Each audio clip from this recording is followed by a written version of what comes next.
जय हिंद दोस्तों आज जो हम लोग ये सितंबर 5 करेंगे, यहाँ पे हम दोस्तों वो सारे क्वेश्चन यहाँ पे रिवीजन करेंगे जो आपका आरबी नर्सिंग असिस्टेंट यानी जो आपके एमसी सेंटर लखनऊ है वहाँ पे कैसे क्वेश्चन आपके पूछे गए, ताकि हमें आइडिया ये लग सके हमारा जो आरबी नर्सिंग का पेपर आने वाला है यहाँ पे कैसे क्वेश्चन पूछे जाते हैं। दोस्तों मैं वैसे ही क्वेश्चन प्रैक्टिस कराऊंगा ताकि आप वैसे ही क्वेश्चन वहाँ पे तैयार करके चलें। और दोस्तों यकीन मान चलना, मैं जितने क्वेश्चन यहाँ पे करा रहा हूँ, जब भी आप पेपर देने जाएंगे वहां पे आपके एग्जाम में ऐसे क्वेश्चन वहां पे दिख जाएंगे। और इसकी दोस्तों जो मैं सारे क्वेश्चन कराता हूँ इसकी मैं कंप्लीट पीडीएफ भी अपना जो मेरा जो व्हाट्सएप ग्रुप है वहां मैं प्रोवाइड करा देता हूँ। अगर आप व्हाट्सएप ग्रुप पे न जुड़े हो, जो स्क्रीन व्हाट्सएप नंबर शो कर रहा है इसमें हाई लिख के मैसेज कर देना, आपके व्हाट्सएप ग्रुप आ जाएगा, उसे ज्वाइन कर लेना। इसकी मैं सारे क्वेश्चन की जो पीडीएफ होगा वो भी वहां प्रोवाइड कराता हूँ, ताकि ये क्वेश्चन आपके पास हमेशा बने रहे और बाद में भी आप इनका रिवीजन वहां पे कर सके। तो वही दोस्तों हम लोग स्टार्ट करते हैं कि कैसे क्वेश्चन हमारे पेपर वहां पे आए थे। तो दोस्तों हम लोग सीधे सीधे वैसे क्वेश्चन यहाँ पे डिस्कस करेंगे जैसे कि हमारा आर्मी नर्सिंग का पेपर वहां पे होता है। यानी जैसे पहले अपना बायोलॉजी होता है, फिर केमिस्ट्री होता है, फिर आपका फिजिक्स होता है, फिर जीके होता है, मैथ होता है। ऐसे जो 50 क्वेश्चन यहाँ पे डिस्कस करेंगे जो हमारे पेपर वहां पूछे गए थे। और सारे क्वेश्चन दोस्तों यहाँ पे काउंट आप करते चलेंगे, आपका स्कोर यहाँ पे कितना पहुंच रहा है। कई भाई लोग यहाँ पे अब फिलहाल ऑनलाइन जुड़ चुके हैं। चलिए हम लोग क्लास यहाँ पे स्टार्ट करते हैं। तो दोस्तों यहाँ पे ये मान चलना कि हमारा टारगेट रहेगा ये सारे क्वेश्चन सॉल्व कराने के। अगर मैं किसी कमेंट ना पढ़ पाऊँ इसके लिए परेशान ना होना, लेकिन फिलहाल आप काउंट जरूर करना कि आपका स्कोर यहाँ पे कितना पहुंच रहा है। तो ये मान चलना दोस्तों जिन भाई अभी फिलहाल 35 क्वेश्चन तक यहाँ पे सही कर पा रहे हैं उनकी तैयारी सही चल रही है, इसे कंटिन्यू बनाए रखना। लेकिन आपको अपना टारगेट कम से कम 40 क्वेश्चन का लेके चलना, लेकिन 35 तक सही कर पा रहे हैं, तैयारी सही चल रही, आपका बिल्कुल एग्जाम वहां पे क्लियर हो जाएगा। और दोस्तों जो पहला अपना बायोलॉजी का क्वेश्चन आता है इसमें क्या आपसे पूछा जा रहा है कि मानव शरीर की त्वचा की बाह्य जो परत के लिए निम्नलिखित में से किस शब्द का प्रयोग किया जाता है। ये जो बाह्य परत हमारी ये जो स्किन होती है, बाह्य परत होती है, इसके लिए किस शब्द का प्रयोग किया जाता है। जहां पे आपके 4 ऑप्शन आपके ये यहाँ पे दिए जा रहे हैं। जो ये सारे क्वेश्चन हम लोग वही डिस्कस करेंगे जो लोग लखनऊ एमसी आर्मी नर्सिंग का जो पेपर हुआ था वहां पे कैसे क्वेश्चन आपके पूछे जा रहे हैं। और ये सारे आपके न्यू पैटर्न बेस्ड क्वेश्चन है, तो इन क्वेश्चन की प्रैक्टिस आप वहां पे जरूर करिएगा। हाँ बिल्कुल, बच्चों के आंसर यहाँ पे आने स्टार्ट हो गए हैं। बिल्कुल बिल्कुल बिल्कुल, कई बच्चे यहाँ पे ऑप्शन सी बता रहा, अनुराग का सी आ रहा है, राकेश का सी आ रहा है, महेंद्र का सी आ रहा है, ऑप्शन सी कई बच्चों के यहाँ पे राइट आंसर आपके आ रहे हैं। तो इसका राइट आंसर क्या हो जाएगा, एपिडर्मिस। क्या हो जाएगा, ऑप्शन नंबर सी एपिडर्मिस हमारा बिल्कुल राइट आंसर आपका यहाँ पे हो जाता है। और दूसरी यहाँ पे आपके 2-3 पॉइंट और इंपॉर्टेंट है। जैसे आपका जो ये लैरिंग्स क्या होता है ये आपका इंपॉर्टेंट पॉइंट आपका हो जाता है। इसके बाद जो कीरेटिन होता है यहां से भी हमारे पेपर क्वेश्चन आपके पूछे जाते हैं। तो दोस्तों ये जो आपका लैरिंग्स दिखाई दे रहा है, लैरिंग्स होता क्या है, तो यह क्या होता है आपका एक श्वसन तंत्र का भाग है। ये किसका भाग होता है, ये आपका श्वसन तंत्र का, श्वसन तंत्र का एक ये भाग आपको यहाँ पे हो जाता है, ये भी याद रखिएगा आप। इसके बाद दोस्तों जो कैरेटीन होता है ना, कैरेटीन के बारे में 2-3 पॉइंट ये याद करना कि जो कभी अगर आपसे क्वेश्चन ये पूछे जाए जो हमारे नाखून हो जाते हैं, ये जो बाल होते हैं, ये किसके बने होते हैं, तब आपको क्या बताना है, ये कैरेटीन वहां बताना है, क्योंकि ये भी हमारे पेपर क्वेश्चन आपके पूछा जा चुका है। तो कैरेटीन में क्या याद करेंगे, यानी कि जो आपके बाल हो गए, जो बाल हो गए और जो नाखून हो गए, नो नाखून हो, ये किसके बने होते हैं हम बताएंगे, ये आपके केराटिन के यहाँ बने होते हैं। इंपॉर्टेंट पॉइंट है, ये आप यहाँ पे याद करिएगा।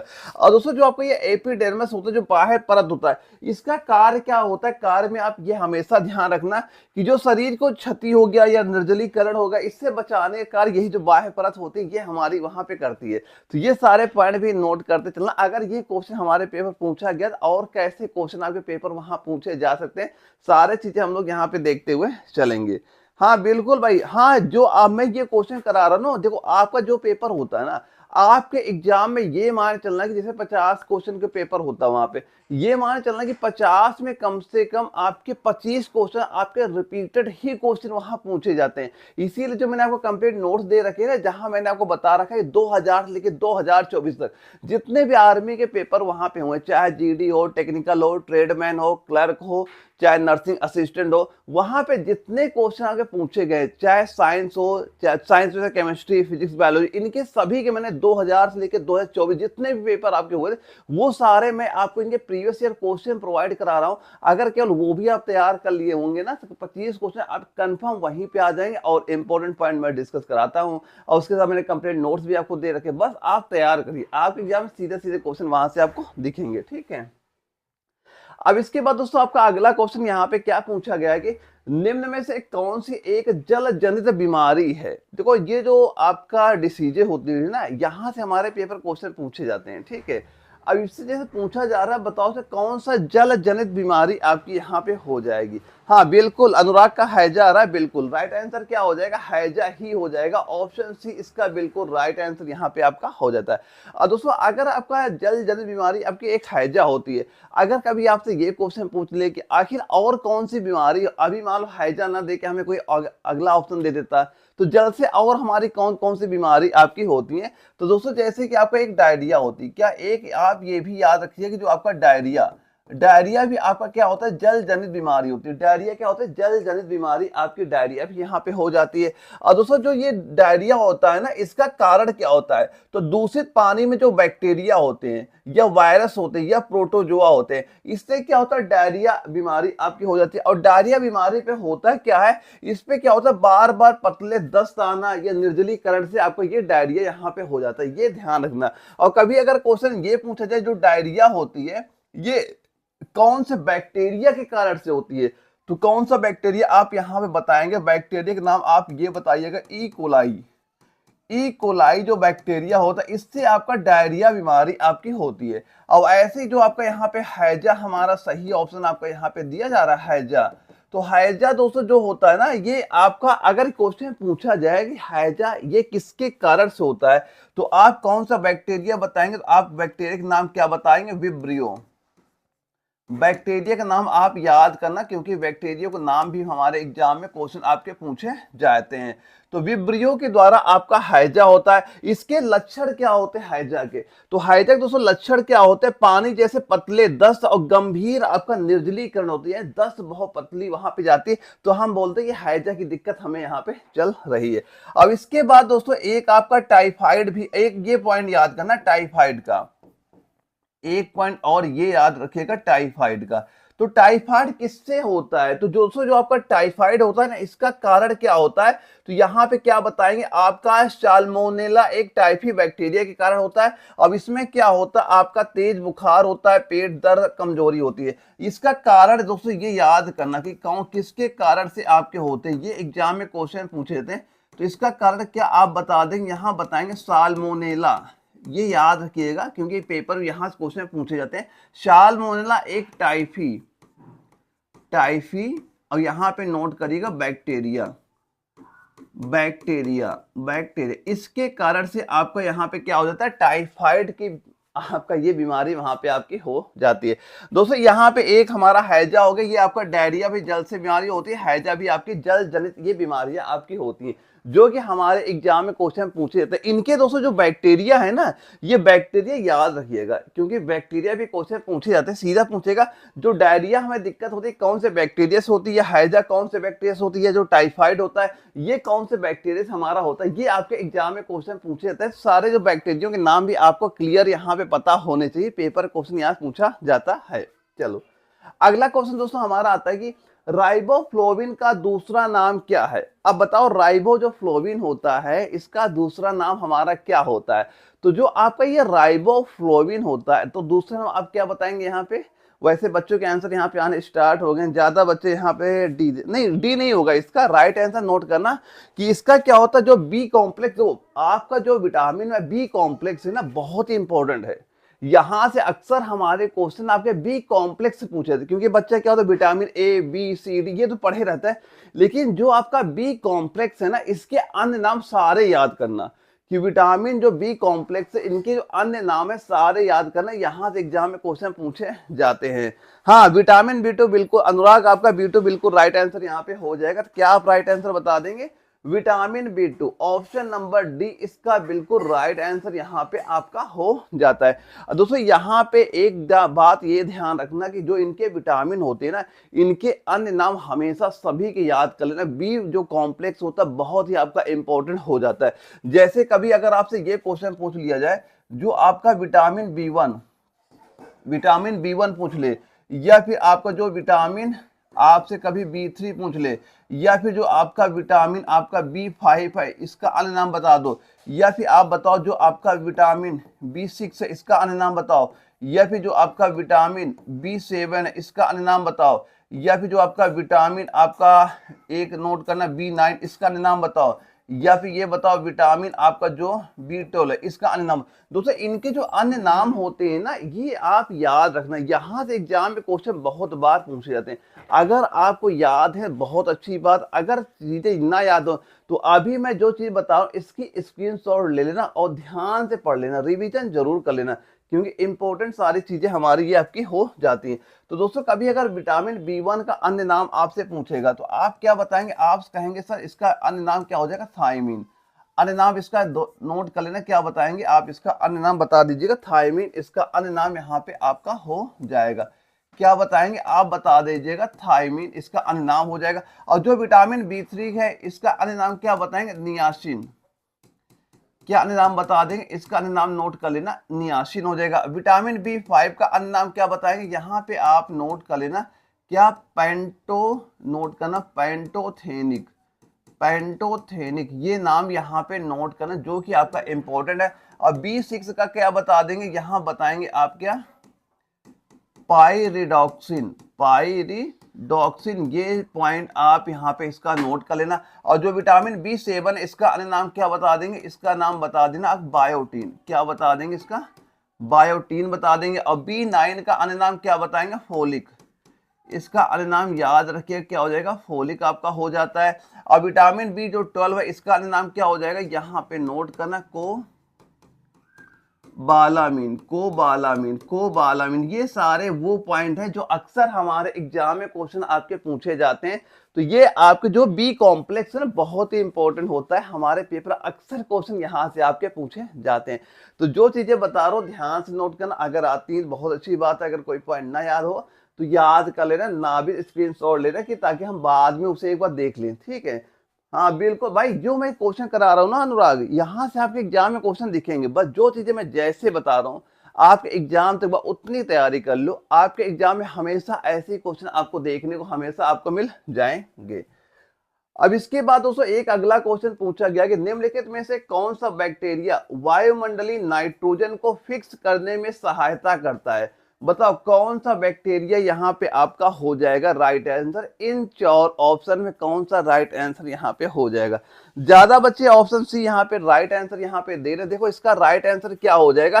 सी ना होके सी नहीं होगा, इसका सी राइट आंसर नहीं होगा। इसका राइट आंसर क्या हो जाएगा? राइजोबियम। ऑप्शन नंबर बी आपका जो राइजोबियम दिया गया, ये आपका बिल्कुल राइट आंसर यहाँ पे आपका हो जाता है। और दोस्तों जो आपका ये राइजोबियम होता है ना, राइजोबियम, अगर कभी ये क्वेश्चन पूछा जाए कि ये राइजोबियम आखिर होता कहाँ पे, कहाँ पे पाया जाता है, तो राइजोबियम ये पॉइंट हमेशा याद करना कि जो आपकी क्या है, जो मटर हो गया या फिर आपके जितने फलीदार पौधे होते हैं, क्या होता है? फलीदार पौधे, जितने भी आपके फलीदार पौधे होते हैं उनकी क्या होती है? जड़ में, उनकी जड़ की गांठों में, जड़ की किसमें पाया जाता है? जड़ की गांठों में, जड़ की गांठों में ये आपका पाया जाता है। तो ये याद करना कि जो आपका राइजोबियम है, ये जो फलीदार आपके पौधे होते हैं, मटर होगी, जितने फलीदार होते हैं, उनकी जो जड़ें होती हैं, उनमें जो गांठें होती है, उसी में आपका ये राइजोबियम आपका यहाँ पाया जाता है। और दोस्तों यहाँ पे एक पॉइंट ये आप ये भी याद रखिएगा कि जो आपका ये राइजोबियम होता है, ये आपका नाइट्रोजन के स्थिरीकरण कर पौधों में उपलब्ध आपका ये कराता है। ये पॉइंट यहाँ पे नोट करना। और दोस्तों जो आपका ये एजोटोबैक्टर दिया गया, ये एजोटोबैक्टर क्या होता है? तो एजोटोबैक्टर जीवाणु वायुमंडलीय नाइट्रोजन को अमोनिया में परिवर्तित करने में सक्षम आपका होता है। कौन होता है? एजोटोबैक्टर। लेकिन इसका राइट आंसर क्या हो जाएगा? राइजोबियम हो जाएगा। जो कहाँ पाया ये मैंने आपको बता दिया। राइट आंसर क्या हो गया? ऑप्शन बी इसका राइट आंसर यहाँ पे हो जाता है। और दोस्तों एक बात और मैं याद करा देता हूँ, जो मैं यहाँ पे आपको कंप्लीट नोट्स प्रोवाइड करा रखे हैं, चाहे बायोलॉजी के, फिजिक्स के, केमिस्ट्री, मैथ्स के, जीके के, ये मान चलना दोस्तों वहां पे मैंने वो सारे क्वेश्चन तो आपको प्रोवाइड ही कराए हैं जो अभी तक 2000 से लेकर 2024 तक जितने भी आपके आरबी नर्सिंग के पेपर हुए या जितने भी साइंस में बायोलॉजी क्वेश्चन आते हैं, केमिस्ट्री को जितना भी साइंस का आपका आता है, वो सारे मैंने क्वेश्चन प्रोवाइड करा रखे हैं। बस आप घर बैठ के एक बार वो चीजें तैयार करके पेपर देने जाना, आपके एग्जाम में सीधे सीधे 25 क्वेश्चन तो इसी जो प्रीवियस ईयर मैंने क्वेश्चन प्रोवाइड करा रखे उसी से आपके एग्जाम में दिख जाएंगे। अब इसके बाद जो मैंने आपको कंप्लीट आपको नोट्स साथ में दे रखे, आप तैयार कर लो, पेपर में 100% वैसे एग्जाम में क्वेश्चन आपको दिख जाएंगे। और जो बच्चे पहली बार एग्जाम दे रहे हैं और चाहते हैं भाई हमारा पहली बार में एग्जाम क्वालिफाई हो जाए, तो अपना एप्लीकेशन एनए वाला नाम से एप्लीकेशन है, वहां पे मैंने सारी क्लासें आपके स्टार्ट करा दी हैं। अभी ये क्लासें अभी जल्दी स्टार्ट हुई है। जो बच्चा पहली बार तैयारी कर रहा है उसे ये नहीं पता है कि हम कहाँ से तैयारी करेंगे हमारा एग्जाम क्वालिफाई हो जाए, तो आप यकीन मान चलना वहां पे सारी क्लासें आपके बेसिक से स्टार्ट हो चुकी हैं।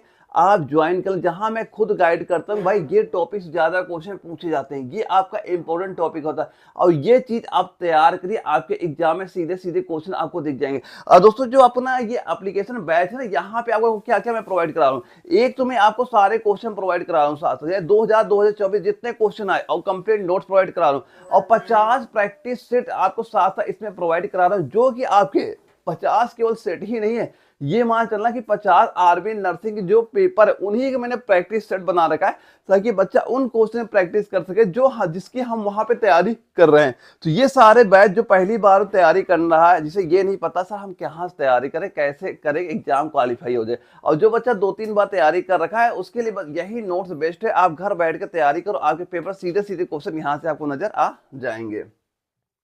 और दोस्तों इसके बाद एक अपना क्वेश्चन अगला आता है, इसमें क्या पूछा जा रहा है कि ये बताओ वसा ऊतक मानव शरीर में पाया जाने वाला किस प्रकार का ऊतक है। वसा जो ऊतक है किस प्रकार का ऊतक है, ये हमसे क्वेश्चन पूछा गया। ये 4 ऑप्शन आपके यहाँ पे दिए जा रहे हैं, तो बताओ इसका राइट आंसर यहाँ पे क्या हो जाएगा।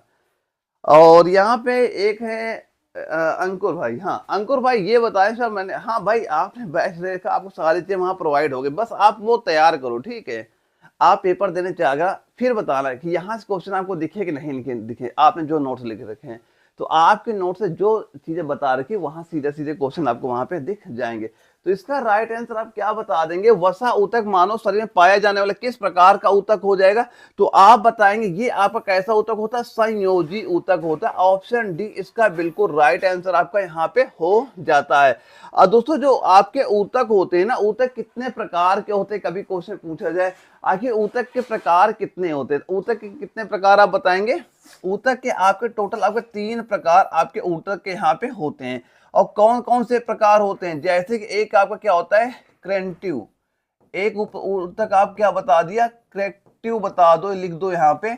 और इसके बाद बता दिया आपने, एक बता दिया कंकाल ऊतक, एक क्या बताया आपने कंकाल ऊतक, एक आपने बता दिया यहाँ पे क्या तरल ऊतक, एक क्या बता दिया आपने तरल ऊतक। ये 3 प्रकार के आपके ऊतक यहाँ पाए जाते हैं। और दोस्तों कभी आपसे ये क्वेश्चन पूछा जाए ना कि जो आपका रक्त होता है, ये पेपर बहुत बार क्वेश्चन पूछा गया, इंपॉर्टेंट पॉइंट होता है कि जो रक्त होता है, जो हमारा ब्लड होता है, ये कैसा ऊतक है, रक्त कैसा ऊतक है। तो आप यहाँ पे क्या बताएंगे, रक्त कैसा ऊतक हो जाएगा, ये आपका संयोजी ऊतक। ये पॉइंट ध्यान रखना, कैसा ऊतक होगा, ये आपका संयोजी ऊतक यहाँ पे आपका हो जाता है। और दोस्तों एक पॉइंट ये याद रखना कि जो आपका टेंडन, एक ये बता दो कि ये आखिर टेंडन क्या होता है। कभी अगर आपसे क्वेश्चन पूछा जाए टेंडन क्या होता है, तो टेंडन को क्या बताएंगे आप, टेंडन आपका एक मजबूत तंतुमय ऊतक है जो मांसपेशियों का हड्डी से जोड़ता है। कभी क्वेश्चन पूछा जाए कि मांसपेशी और हड्डी को कौन से जोड़ता है, तो आप बताएंगे जो आपका टेंडन ऊतक होता है, हड्डी और मांसपेशियों को ये आपस में वहां पे जोड़ता है। और इसके बाद एक पॉइंट ये याद करना जो आपका पेशी ऊतक है, ये बताओ तो जो आपका पेशी ऊतक है, पेशी ऊतक के बारे में एक पॉइंट ये हमेशा याद करना कि मानव शरीर में प्रचालन एवं गति के लिए ये क्या होते हैं, आपके पेशी ऊतक होते हैं। इसमें आपका ये 2 पॉइंट बहुत, एक तो ये रक्त में कैसा होता है, इंपॉर्टेंट पॉइंट होता है, और टेंडन वाला भी इंपॉर्टेंट पॉइंट हो जाता है। सीधा सीधा क्वेश्चन पूछा जाता है कि हड्डी और मांसपेशी को कौन सा ऊतक आपका जोड़ता है? आप किसका नाम बताएंगे? आप टेंडन का नाम आप यहाँ बताइएगा। आपके एग्जाम के लिए इंपॉर्टेंट पॉइंट ये यहाँ पे हो जाता है। अब ये दोस्तों बताओ किसका वंश का नाम आपका कुकुरबिटा है? किसका वंश का नाम कुकुरबिटा है? वंश सारे सभी की याद करना। वंश से हमारे एग्जाम में क्वेश्चन अक्सर आपके पूछे जाते हैं, इंपॉर्टेंट होता है जो आपका वंश वाला टॉपिक होता है। तभी मैंने जो आपके एप्लीकेशन सारी क्लासेस स्टार्ट करा रखी वहां मैं सारा कुछ बताता चलूं। ये आपका इंपॉर्टेंट है, जहां ज्यादा क्वेश्चन हमेशा आपके आरबी नर्सिंग एग्जाम में क्वेश्चन पूछे गए हैं। तो बताओ का वंश का नाम कुकुरबिटा है? किसका वंश का नाम कुकुरबिटा आपका होता है? राइट आंसर आप कितना बताएंगे इसका? ये बताएंगे किसका? कद्दू का। किसका नाम बता देंगे यहाँ पे? कद्दू का। ऑप्शन ए आपका बिल्कुल राइट आंसर यहाँ पे आपका हो जाता है।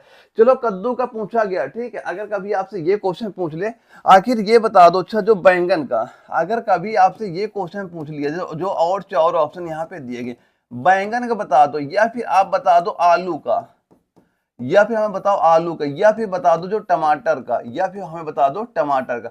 अब इनके भी वंश के नाम आप बता दो, इनके वंश के नाम क्या हो जाएंगे? अगर आप कद्दू का आया है तो टमाटर, बैंगन, आलू, इनके भी वंश के नाम बता दो कि इनके वंश के नाम आपके क्या होते हैं। ये क्योंकि आपके इंपॉर्टेंट वंश वाला टॉपिक होता है, जहां हमारे पेपर अक्सर क्वेश्चन आपके पूछे जाते हैं।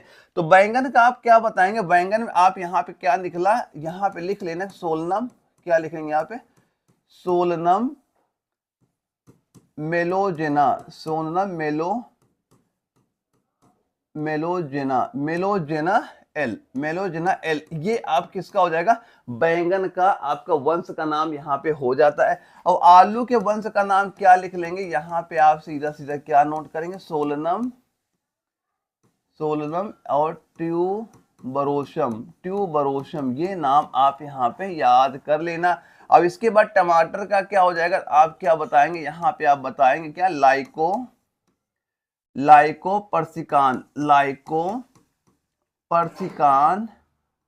पर्सिकान, और क्या नोट करेंगे आप? एस्कुलेंटम,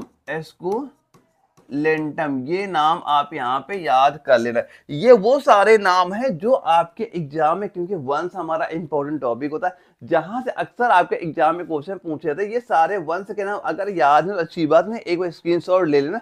जो क्वेश्चन आपको याद ना रहा है स्क्रीनशॉट ले लिया करिएगा, ताकि आप उसका बाद में रिवीजन वहां पे आप कर सकें। अब दोस्तों अगला अपना क्वेश्चन आता है कि जो आपका ट्राइग्लिसराइड एक प्रकार के क्या होते हैं? ये आपके एक प्रकार के क्या होते हैं, ये हमसे पूछा जा रहा है। और जिसके 4 ऑप्शन यहाँ पे हमारे ये दिए गए। अब बताओ इसका राइट आंसर यहाँ पे हमारा क्या हो जाता है? तो इसका राइट आंसर क्या बता देंगे? ये दोस्तों आपका क्या होता है? वसा होता है। क्या होता है? वसा आपका यहाँ पे होता है। इसका ज्यादा बच्चे यहाँ पे सी दे रहे हैं, भाई सी आंसर आपका नहीं होगा। इसका क्या होगा? वसा हो गया। ऑप्शन बी आपका बिल्कुल राइट आंसर यहाँ पे होगा। क्या हो जाएगा? ऑप्शन बी आपका बिल्कुल राइट आंसर यहाँ पे आपका हो जाता है। अब दोस्तों वसा के बारे में एक पॉइंट ये आप हमेशा याद रखना कि जो आपकी ये वसा होती है, वसा के बारे में आपको कौन सा पॉइंट याद करना है कि दोस्तों जो आपकी ये वसा होती है, यह शरीर को ऊर्जा प्रदान करने वाला प्रमुख पदार्थ है। और वसा त्वचा के नीचे जमा होकर शरीर के ताप को बाहर निकालने में रोकती है।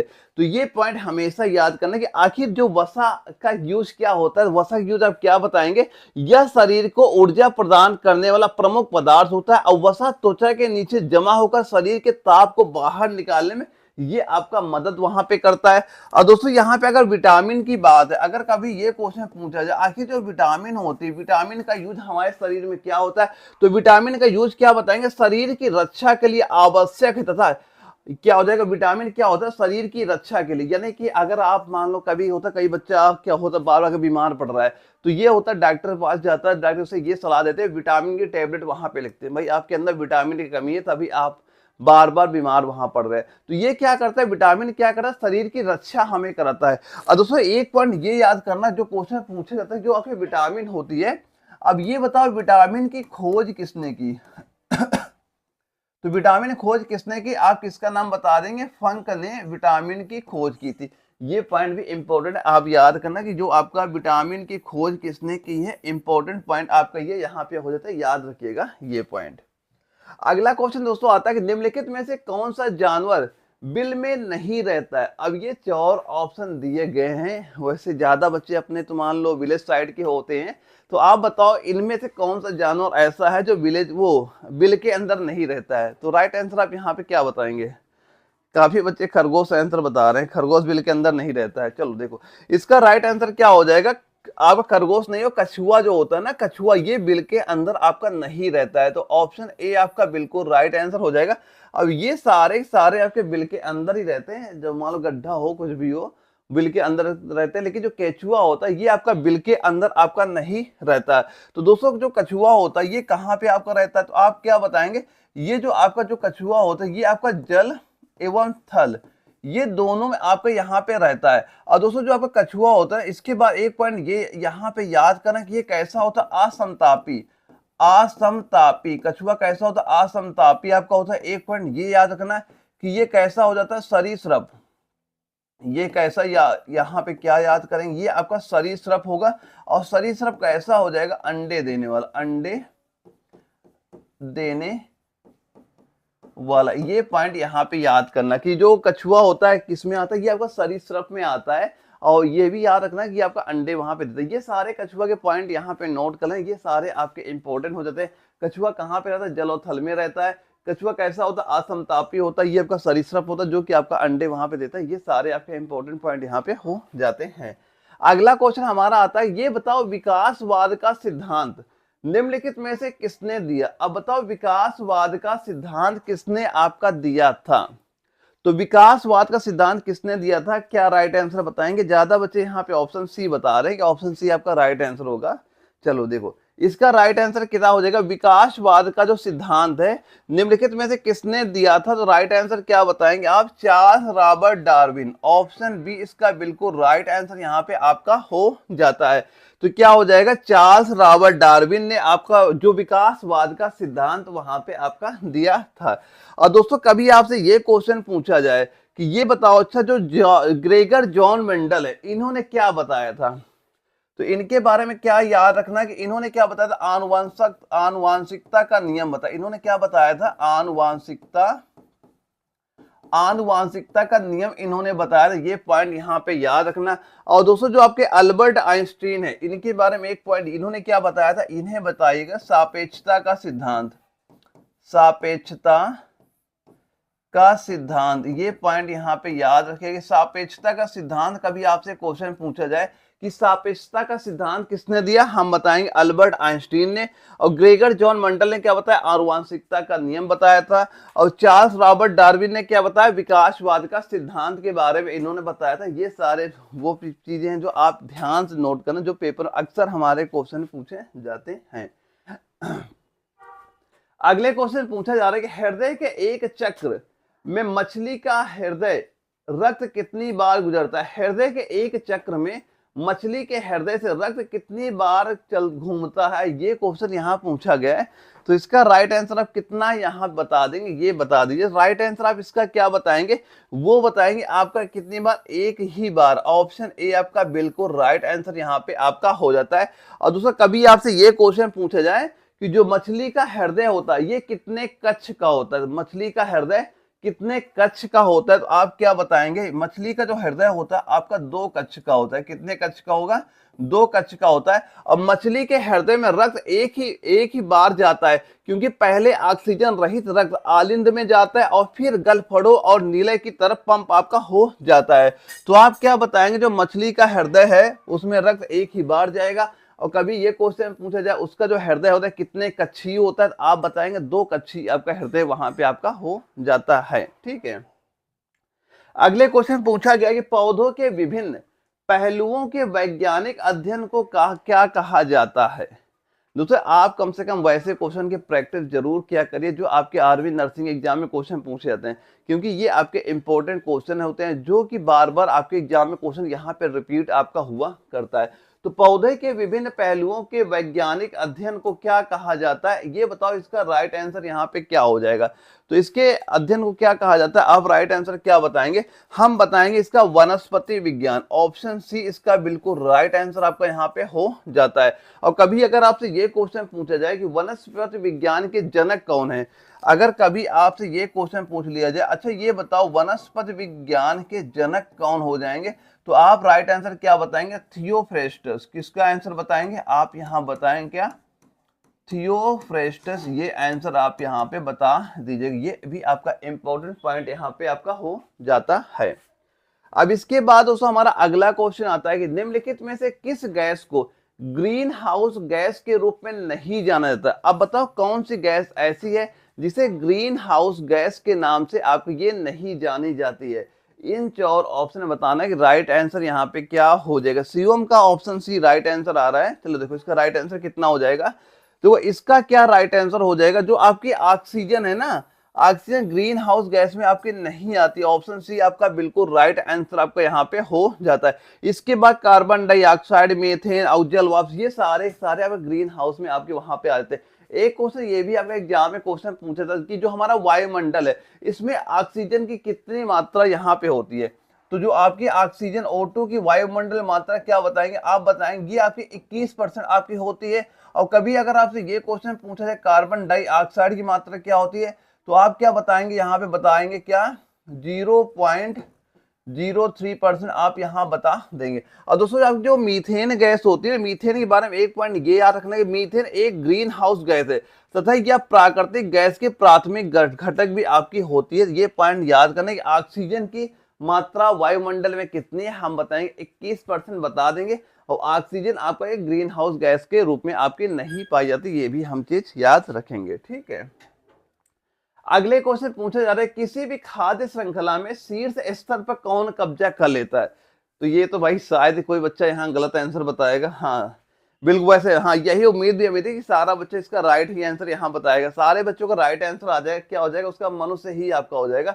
मनुष्य क्या होता है ना, सभी को तो खाता है भाई, किसको छोड़ता है वो? आजकल सभी को खा रहा है, प्राथमिक हो चाहे मांसाहारी शाकाहारी हो, मनुष्य क्या कर रहा है? सभी को खाता है। इसीलिए क्या हो जाएगा, किसी भी खाद्य श्रृंखला में जो शीर्ष स्तर पर कौन कब्जा कर लेता है, शीर्ष में कौन आ जाता है? मनुष्य ही आ जाता है, कि ये सबको खाता है, शाकाहारी को भी खाता है, मांसाहारी को भी खाता है, सबको मनुष्य खाता है। ये शीर्ष स्तर पर आपका यहाँ पे आ जाता है। और दोस्तों अगर इनका क्रम देखा जाए ना, इनका क्रम क्या होता है? देखो क्रम क्या होता है, पहले उत्पादक होता है। पहले क्या होता है आपका? उत्पादक यानी उत्पादक में क्या होता है, जैसे कि जो घास वास हो जाती है ये आपके उत्पादक में आती है। ठीक है, घास हो गई, पत्ती होती है, उत्पादक में आते हैं। इसके बाद कौन सा क्रम आता है? इस उत्पादक को कौन खाता है? उत्पादक को जो शाकाहारी कौन खाता है? शाकाहारी। ठीक है, और शाकाहारी कौन खा लेता है? इसको खाते हैं मांसाहारी। खाते कौन? इनको खाते हैं मांसाहारी। मांसाहारी के बाद एक सर्वाहारी भी आता है, सर्वाहारी भी इसके बाद आता है। सर्वाहारी क्या होते हैं? मांसाहारी होते हैं, वो सब कुछ खाते हैं, सब कुछ खाते हैं। लेकिन इसके बाद क्रम में हम क्या लिख देंगे? अपघटक। अपघटक ये आप लिख देखो। यहाँ पे उत्पादक क्या, मान लो यहाँ पे घास है, तो घास को कौन खाएगा? जो शाकाहारी होते हैं, जैसे आपके गाय हो गया या बकरी हो गई, ये क्या होते हैं? शाकाहारी होते हैं। ये क्या करते हैं? घास हो चरते हैं वहां पे। अब ये बताओ जो शाकाहारी कौन खाता है? मांसाहारी। जैसे कोई मान लो हिरन हो गया, ठीक है, ये भी शाकाहारी में आपका आता है। तो इसको जो शेर हो गया, ये शेर मांसाहारी, इसको क्या हिरन को खाता है। ठीक, वहां पे उस अपघटक में अब इनको भी जो खा जाए, मांसाहारी में मांसाहारी जो भी खा जाए। और इंसान क्या होता है? इंसान आपका सर्वाहारी आपका होता है, सब कुछ खाता है, शाकाहारी मांसाहारी सब कुछ खाता है। इसलिए क्या होता है, ये आपका शीर्ष स्तर पे आपका यहाँ पे आ जाता है। कौन आ जाएगा? मनुष्य आपका यहाँ पे आ जाता है। अब इसके बाद दोस्तों एक अगला क्वेश्चन आता है कि पत्ते का वह भाग जो इसे तने से जोड़ता है वह क्या कहलाता है? ये जो पत्ते का वह भाग बताओ जो तने से जोड़ता है। भाई तने से सबको पता है, तने से क्या जोड़ता है? ये चीज तो सभी को पता है, क्या हो जाएगा? डंठल हो जाता है। क्या होता है? डंठल। ऑप्शन सी आपका बिल्कुल राइट आंसर आपका यहाँ पे हो जाता है। इसको डंठल के आपका डंठल लिख के आ सकता है, या यहाँ पे आपका पर्णवृत्त भी लिख के आ सकता है। क्या? पर्णवृत्त भी आपका यहाँ पे लिखा हुआ आपको दिखाई पड़ सकता है। ये दोनों चीजें याद रखना, दोनों ही पेपर क्वेश्चन पूछे थे। एक बार क्वेश्चन में आपका डंठल दिया गया था, एक बार ऑप्शन में आपका पर्णवृत्त वहां पे दिया गया। दोनों चीजें आप याद करना, इन दोनों का मतलब एक ही होता है, पर्णवृत्त दे या फिर डंठल दे। ये आप दोनों का राइट आंसर आपका क्या हो जाएगा, ऑप्शन सी इसका बिल्कुल राइट आंसर यहाँ पे हो जाता है। अब इसके बाद दोस्तों आपने का अगला क्वेश्चन आता है कि निम्नलिखित में से कौन सा प्रोटीन का एक प्रमुख स्रोत नहीं है। जो क्या पूछा जाए, स्रोत नहीं है। आप बताओ प्रोटीन का कौन सा स्रोत आपका नहीं है। देखो सोयाबीन में भाई प्रोटीन तो पाई जाती है, बिल्कुल प्रोटीन पाई जाती है। और गेहूं, हाँ गेहूं में दोस्तों आपकी प्रोटीन आपकी नहीं पाई जाती है। अब इसके बाद मछली में भी प्रोटीन है, चने में प्रोटीन है, लेकिन जो गेहूं होता है ना, गेहूं में आपका प्रोटीन नहीं पाया जाता। इसका राइट आंसर हम क्या बता देंगे, ऑप्शन बी इसका बिल्कुल राइट आंसर हमारा यहाँ पे हो जाता है। क्या राइट आंसर हो जाएगा, ऑप्शन बी आपका राइट आंसर यहाँ पे हो जाता है। अब दोस्तों यहां से हमारे केमिस्ट्री स्टार्ट हो जाती है। अब देखते हैं केमिस्ट्री कैसे क्वेश्चन हमारे पेपर में पूछे गए थे। पहला क्वेश्चन आता है कि गैल्वेनीकरण की प्रक्रिया में लोहे पर क्या जमा किया जाता है।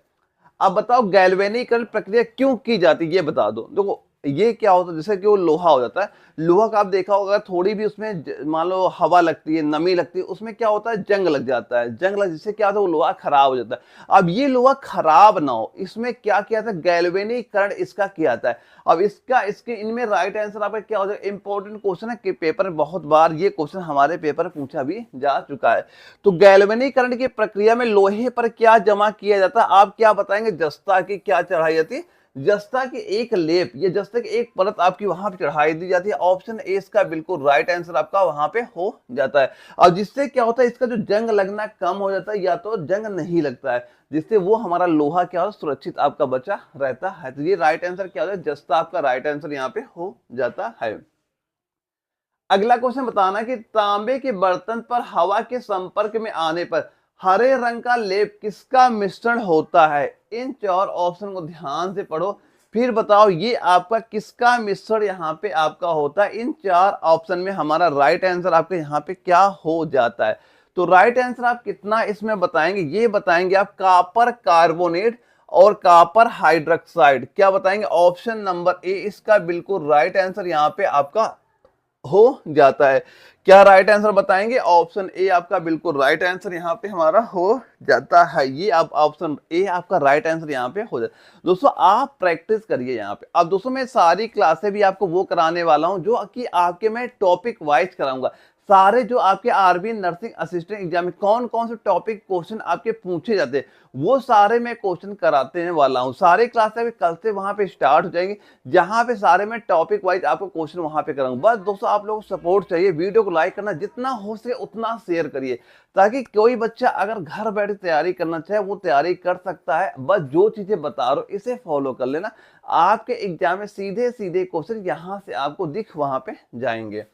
अब हम लोग देखते हैं जो अपना अगला क्वेश्चन आता है, इसमें क्या हमसे यहाँ पूछा जा रहा है कि रासायनिक अभिक्रिया में उत्प्रेरक का क्या कार्य होता है। जो आपकी रासायनिक अभिक्रिया होती है, अब ये बताओ इसमें उत्प्रेरक का क्या कार्य। देखो पहले चीज ये ध्यान रखना कि जो आपका उत्प्रेरक होता क्या है।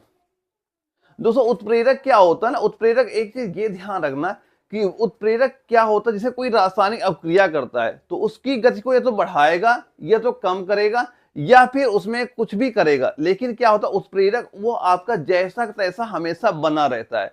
उत्प्रेरक पर इतना ही काम होता है कि वो कोई रासायनिक अभिक्रिया को या तो तेज कर देगा, यानी वो अभिक्रिया जल्दी जल्दी हो जाए, या फिर वो अभिक्रिया आपके धीरे धीरे हो जाए, स्लो स्लो वहां पे हो। उत्प्रेरक इतना ही काम आपका यहाँ पे होता है। तो इसका राइट आंसर आप यहाँ पे क्या बताएंगे, तो राइट आंसर आप बताएंगे अभिक्रिया की गति को बढ़ाना, अभिक्रिया की गति को धीमा करना, अभिक्रिया में भाग लेना, उत्पाद की मात्रा को बढ़ाना।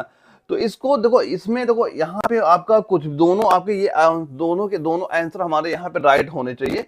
कोई ऐसा ऑप्शन आपका है नहीं यहाँ पे। देखो उत्प्रेरक का मेन काम यही होता है कि जो आपकी अभिक्रिया होती है, तो अभिक्रिया क्या हो, रासायनिक अभिक्रिया गति को बढ़ाता भी है, उसको धीमी भी करता है। ये दोनों काम आपके उत्प्रेरक के वहां पे हो जाते हैं।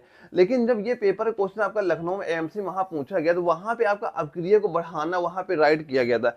लेकिन दोस्तों इसका आंसर ये दोनों होना चाहिए कि ये क्या करता है, उसको अभिक्रिया में बढ़ाता भी है, उसकी क्रिया को आपको कम भी करता है। दोनों आपका ऑप्शन सही होना चाहिए था, लेकिन वहां पे आपका ये ऑप्शन ए आपका राइट आंसर वहां पे आपका किया गया। ये थोड़ा यहाँ पे ध्यान रखिएगा।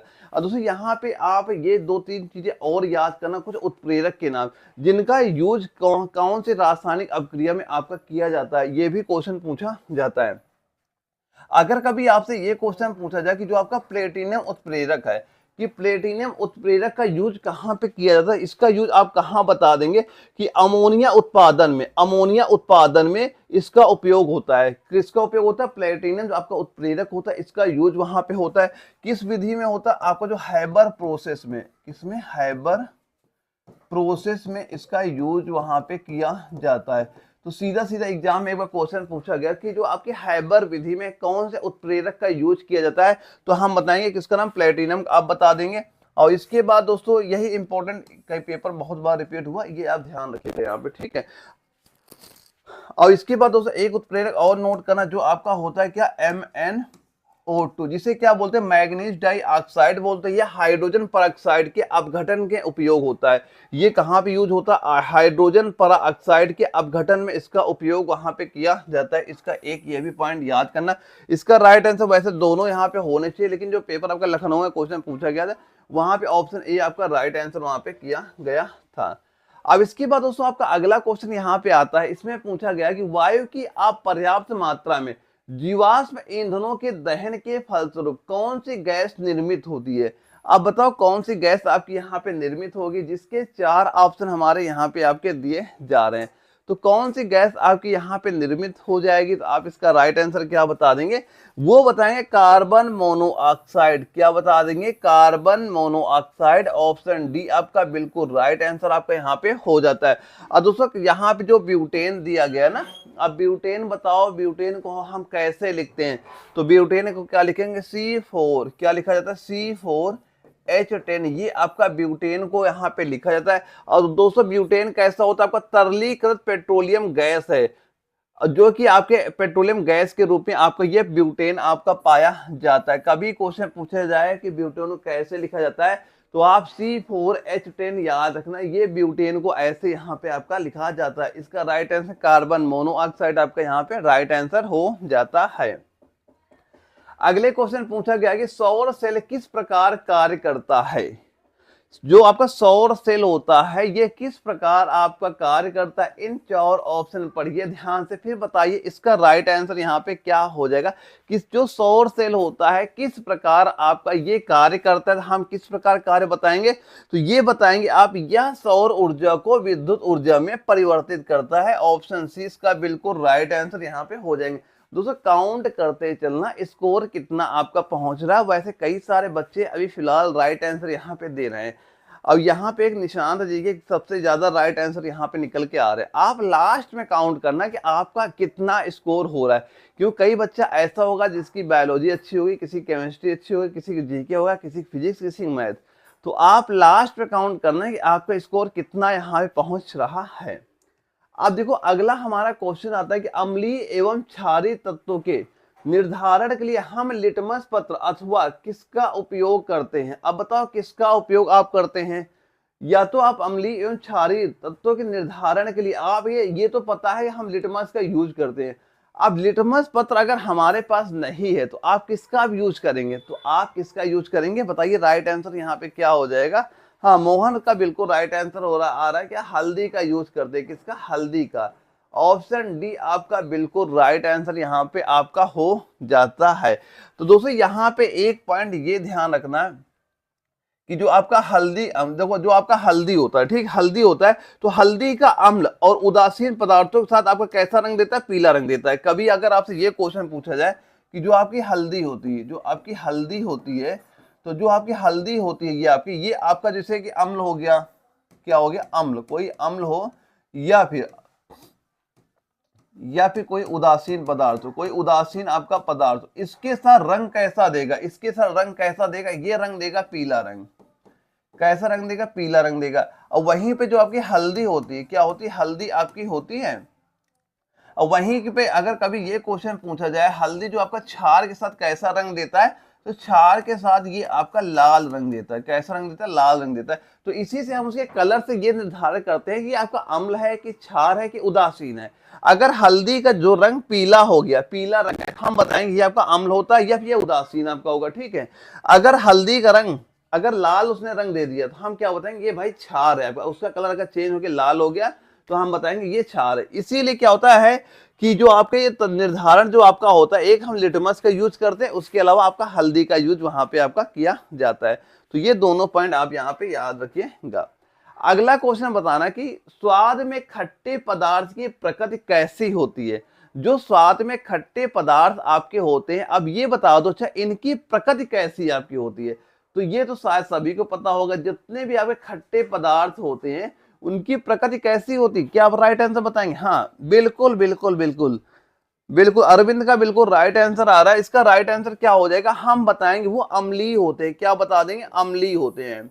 ऑप्शन डी आपका बिल्कुल राइट आंसर यहाँ पे आपका हो जाता है।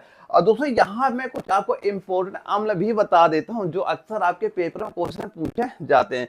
कभी आपसे ये क्वेश्चन पूछा जाए, ये बताओ जो आपका एसिटिक अम्ल है, पेपर बहुत बार क्वेश्चन पूछा जा चुका है कि एसिटिक अम्ल जो होता है ये किसमें आपका पाया जाता है। एसिटिक अम्ल बता दो, या फिर एक ये बता दो जो आपका फार्मिक अम्ल होता है। कौन सा अम्ल होता है? फार्मिक। अब ये फार्मिक अम्ल बताओ कहाँ पे आपका ये पाया जाएगा। या फिर एक ये बता दो जो साइट्रिक अम्ल है, एक ये बता दो अच्छा जो आपका साइट्रिक, क्या बता दो, साइट्रिक अम्ल है, ये किसमें आपका पाया जाता है। जो कि हमारे पेपर अक्सर ये आपके रिपीट क्वेश्चन वहां पे हुआ करते हैं। तो आपका जो एसिटिक अम्ल है ये किसमें पाया जाएगा, आप किसमें बताएंगे? ये आपका होता है सिरका में। किसमें आप बता देंगे? इसका बताएंगे सिरका में। तो कभी अगर आपसे क्वेश्चन ऐसा भी पूछा जाए ना कि ये बताओ सिरका में कौन सा अम्ल पाया जाता है, आप किसका नाम बताएंगे? एसिटिक अम्ल का नाम आप यहाँ बताएंगे। या फिर कभी क्वेश्चन पूछा जाए कि जो फार्मिक अम्ल है ये कहाँ पाया जाता है, तो फार्मिक अम्ल कहाँ बताएंगे? ये जो आपकी जो चींटी होती है, क्या चींटी, चींटी के डंक में, चींटी के डंक में आपका ये आपका फार्मिक अम्ल वहां पे पाया जाता है। और साइट्रिक अम्ल कहाँ पाया जाता है? ये आप जैसे जो नींबू कुल के जितने भी आपके आते हैं, नींबू कुल के, जैसे कि आपका नींबू हो गया, संतरा हो गया, मौसमी होते हैं, जो नींबू कुल के होते हैं उनमें क्या होता है आपका एसाइट्रिक अम्ल वहां पे होता है। तो ये सारे चीजें याद करना, ये एग्जाम में क्वेश्चन पूछे भी जा चुके हैं और आपके इंपॉर्टेंट पॉइंट है जो पेपर में आपसे पूछे जा सकते हैं। सारी चीजें आप ध्यान से नोट कर लीजिएगा। अब ये बताओ अच्छा आपका जो कैटेंशन का गुण किसमें सबसे अधिक आसानी से प्रबल होता है। कैटेंशन का गुण किसमें सबसे अधिक आसानी से प्रबल होता है। अब बताओ राइट आंसर यहाँ पे इसका क्या हो जाएगा। ये 4 ऑप्शन हमारे दिए गए। अब इनमें से राइट आंसर यहाँ पे क्या हो जाएगा। ज्यादा बच्चे यहाँ पे ऑप्शन डी है नाइट्रोजन बता देखो, इसका राइट आंसर क्या हो जाएगा। देखो नाइट्रोजन नहीं होगा इसका राइट आंसर, इसका क्या हो जाएगा, कार्बन होगा। ऑप्शन सी आपका बिल्कुल राइट आंसर यहाँ पे आपका हो जाता है। और दोस्तों यहाँ पे जो सिलिकॉन दिया गया ना, सिलिकॉन का एक ये पॉइंट हमेशा याद करना, जो आपका ये सिलिकॉन होता है ये पृथ्वी पर ऑक्सीजन के बाद सबसे अधिक पाया जाने वाला आपका तत्व होता है। कभी क्वेश्चन पूछा गया कि अगर आपसे पूछा जाए कि सिलिकॉन क्या होता है, पृथ्वी पर ऑक्सीजन के बाद सबसे अधिक पाया जाने वाला आपका तत्व होता है। या क्वेश्चन पूछ लिया जाए कि पृथ्वी के आप जो पृथ्वी का वायु उसमें सबसे ज्यादा कौन सा तत्व पाया जाता है, आप क्या बताएंगे? आप बताएंगे ऑक्सीजन, वहां पे बता देंगे। तो ये सारे पॉइंट इसके यहाँ पे याद रखिएगा, ये आपके इंपॉर्टेंट पॉइंट यहाँ पे हो जाते हैं। अगले क्वेश्चन पूछा गया कि स्वाद में कड़वे खाद्य पदार्थों की प्रकृति होती कैसी है। स्वाद में कड़वे खाद्य पदार्थों की प्रकृति कैसी होती है, ये बताओ। यहाँ पे हम क्या बताएंगे? क्या आंसर इसका राइट आंसर कितना आपके यहाँ पे हो जाएगा? राइट आंसर इसका कितना आप यहाँ बता देंगे, ये चीज आप बताइए क्या यहाँ पे हो जाता है। तो स्वाद में कड़वे खाद्य पदार्थों की प्रकृति कैसी आपकी हो जाएंगे, हम बताएंगे ये आपकी क्षारकीय होती है। ऑप्शन बी इसका बिल्कुल राइट आंसर आपका हो जाता है। और दोस्तों जो आपके क्षारक वे पदार्थ हैं जो जल में घुलकर आपको हाइड्रोक्सिन आयन देते हैं। कभी अगर आपसे ये क्वेश्चन पूछा जाए क्षारक कैसे पदार्थ होते हैं, आप क्या बताएंगे? ये जल में घुल के आपको कैसे आयन देते हैं? हाइड्रोक्सिन आयन आपको ये वहां पे देते हैं। ये चीज भी यहाँ पे आप इसका याद रखिएगा। अगले क्वेश्चन पूछा जा रहा, अब बताओ किसी सफेद कपड़े में लगा करी का दाग साबुन लगाने पर लाल भूरे रंग में बदल जाता है, क्योंकि साबुन की प्रकृति कैसी होती है। तो साबुन की कैसी प्रकृति होती है, ये सभी को आंसर पता ही होगा कि साबुन की प्रकृति आपकी कैसी यहाँ पे हो जाएगी। बिल्कुल काफी बच्चों के यहाँ पे राइट भी आंसर आ रहे हैं। तो साबुन की प्रकृति आप कैसी बता देंगे, ये बताएंगे क्या होते हैं, क्षारकीय होते हैं। ऑप्शन सी इसका बिल्कुल राइट आंसर बताएंगे। साबुन की प्रकृति कैसी होती है, क्षारकीय प्रकृति के साबुन आपके ये होते हैं। अगले क्वेश्चन पूछा गया है कि निम्नलिखित में से कौन ओजोन परत को नष्ट करता है। अब बताओ जो ओजोन जो परत है इसे कौन नष्ट करता है, इन चार ऑप्शन में बताएंगे हम। राइट आंसर क्या होगा, कार्बन होगा, क्लोरीन होगा, गंधक होगा या सिलिकॉन होगा। तो राइट आंसर आप कितना बता देंगे इसका? हाँ बिल्कुल बिल्कुल, यहाँ पे काफी बच्चे राइट आंसर आप बता रहे हैं। राइट आंसर आप नोट करिए क्या हो जाएगा, ये आपका हो जाएगा क्लोरीन हो जाएगा। ऑप्शन बी आपका बिल्कुल राइट आंसर आपका हो जाता है। और दोस्तों आपका ओजोन परत के जो अवक्षेपण होता है इसमें मुख्य रूप से आपका क्लोरोफ्लोरोकार्बन के कारण होता है। किसके कारण होता है? क्लोरोफ्लोरोकार्बन के कारण आपका होता है। ये चीज हमेशा याद करना है, पेपर क्वेश्चन पूछा जाता है कि जो ओजोन परत का जो आपका अवक्षेपण होता है इसमें मुख्य रूप से क्या होता है? क्लोरोफ्लोरोकार्बन होता है। CFC आपकी यहाँ पे आपकी हो जाती है। और क्लोरीन जो होता है ये ओजोन परत को क्या करता है, ये आपको यहाँ पे नष्ट करता है। तो ऑप्शन बी इसका बिल्कुल राइट आंसर यहाँ पे आपका हो जाएगा। अब बताओ नमक का रासायनिक नाम क्या है? भाई ये आपका इजी क्वेश्चन है, लेकिन ऐसे भी क्वेश्चन पूछे जाते हैं। आपके पेपर में जो 50 क्वेश्चन आते हैं उसमें कम से कम आपके 25 क्वेश्चन बिल्कुल नॉर्मल ऐसे आपके नजर आए। 10 ही क्वेश्चन आपके हार्ड वहां पे होते हैं जिन्हें आपको ऐसा लगेगा भाई ये क्वेश्चन तो हमने पढ़ा ही नहीं, कहाँ से क्वेश्चन पूछ लिया गया हमें। वो ऐसे 10 ही क्वेश्चन आपसे वहां पूछता है।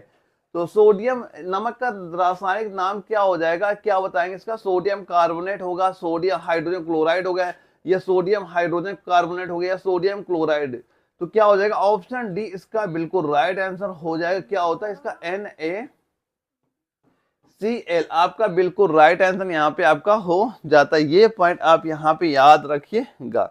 ये आपके वो इंपॉर्टेंट पॉइंट है जो अक्सर हमारे पेपर में क्वेश्चन आपके पूछे जाते हैं। अब ये बता दो, अच्छा अगर हमसे पूछा गया है सोडियम हाइड्रोक्साइड का उपयोग, सोडियम हाइड्रोक्साइड का उपयोग के लिए नहीं किया था, के लिए आपका ये नहीं किया था। अब इसका राइट आंसर बताएंगे कि जो आपका सोडियम हाइड्रोक्साइड का उपयोग किसके लिए आपका ये वहां पे नहीं किया जाता। तो सोडियम, और इन चार ऑप्शन में हम इसका राइट आंसर आप कितना बता देंगे? तो राइट आंसर हमारा कितना इसका हो जाएगा? तो आप बताएंगे क्या? अचार परिरक्षित करने में। ऑप्शन नंबर बी इसका बिल्कुल राइट आंसर यहाँ पे आपका हो जाता है।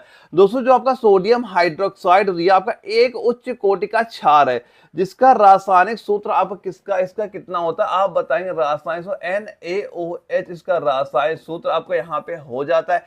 इसे आपका दाहक सोडा या कास्टिक सोडा के नाम से भी जाना जाता है।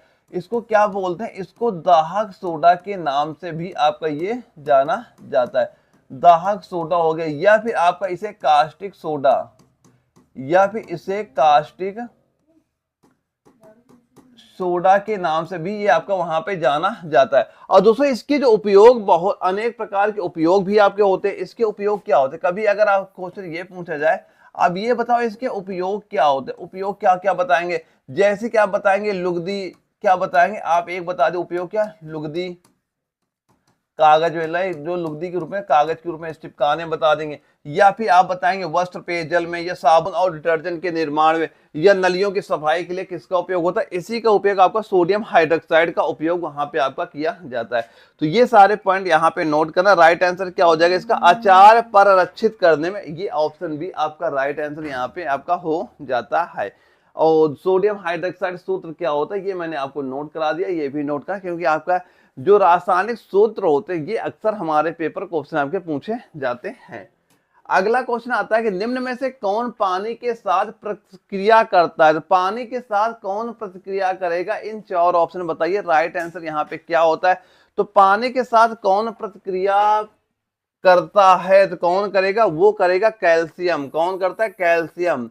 ऑप्शन बी आपका बिल्कुल राइट आंसर यहाँ पे आपका हो जाता है। और कभी अगर आपसे ये क्वेश्चन पूछा जाता है, अब ये बताओ जो आपका कैल्शियम आपका होता है, अब ये बताओ इसका अणु क्रमांक क्या है? कैल्शियम का अणु क्रमांक कितना होता है? अब ये बता दिए अणु क्रमांक आपका कितना आपका हो जाएगा। तो अणु क्रमांक कितना बताएंगे? ये हम बताएंगे 20 आपका होता है, जो अपने शुद्ध रूप में आपका चमकीले रंग का होता है। कैल्शियम कैसा होता है? अगर ये शुद्ध कैल्शियम है तो वो चमकीला आपका यहाँ पे होता है। तो राइट आंसर क्या हो जाएगा? कैल्शियम आपका इसका बिल्कुल राइट आंसर हो जाएगा। और इसका अणु क्रमांक क्या हो जाएगा? 20 अणु क्रमांक आपको यहाँ पे हो जाता है। अगले क्वेश्चन में क्या बताएंगे? स्वर्ण का आणविक सूत्र, जो स्वर्ण होता है, स्वर्ण को आणविक सूत्र क्या होता है, इसे गोल्ड कहते हैं, क्या गोल्ड कहा जाता है। तो स्वर्ण का आणविक सूत्र क्या हो जाए, गोल्ड होता है। ऑप्शन सी आपका बिल्कुल राइट आंसर यहाँ पे हमारा हो जाता है। ये क्वेश्चन आपके पेपर में ही पूछे गए, ऐसे क्वेश्चन भी आपके पेपर में आएंगे, बस आपको टारगेट बना के चलना है। हमें 40 क्वेश्चन वहां पे सही करना है। अगर 40 आप एक बार क्वेश्चन सही कर लेते हैं, आपके एग्जाम में सीधे सीधे क्वेश्चन आपको वहां पे नजर आ जाएंगे। और जो मैंने कंप्लीट नोट्स आपको प्रोवाइड रखा रखे हैं, बस एक बार तैयार कर लेना, आपके एग्जाम में सीधे सीधे क्वेश्चन वहां से आपको नजर आ जाएंगे। और दोस्तों जो आपका गोल्ड होता है, इसके बारे में 2-3 पॉइंट और यहाँ पे नोट कर लेना कि पहला पॉइंट गोल्ड में ये बताना, गोल्ड में ये आपका किस में आता है, ये आपका छठे आवर्त में, कि जो आपका गोल्ड आता है ये किसमें आपका आता है, ये आप यहाँ बता देंगे, ये छठे आवर्त में आपका आता है। एक पॉइंट ये यहाँ पे नोट कर लीजिएगा। अब इसके बाद ये नोट करना कि ये कैसा होता है, ये आपका एक संक्रमण तत्व है, ये आपका एक संक्रमण तत्व आपका हो जाता है, ये पॉइंट नोट करना। और ये पॉइंट ये नोट करना, इसका जो परमाणु क्रमांक है गोल्ड का, परमाणु क्रमांक गोल्ड का क्या होता है, ये आपका 79 आपका होता है। और ये ऊष्मा एवं विद्युत का सुचालक धातु आपकी होती है। तो गोल्ड कैसे, गोल्ड आपके धातु है, क्योंकि आपका जो धातु हो गए, अधातु हो गए, इनसे भी क्वेश्चन पूछे जाते हैं। तो गोल्ड क्या होता है, आपका एक धातु आपका हो जाता है।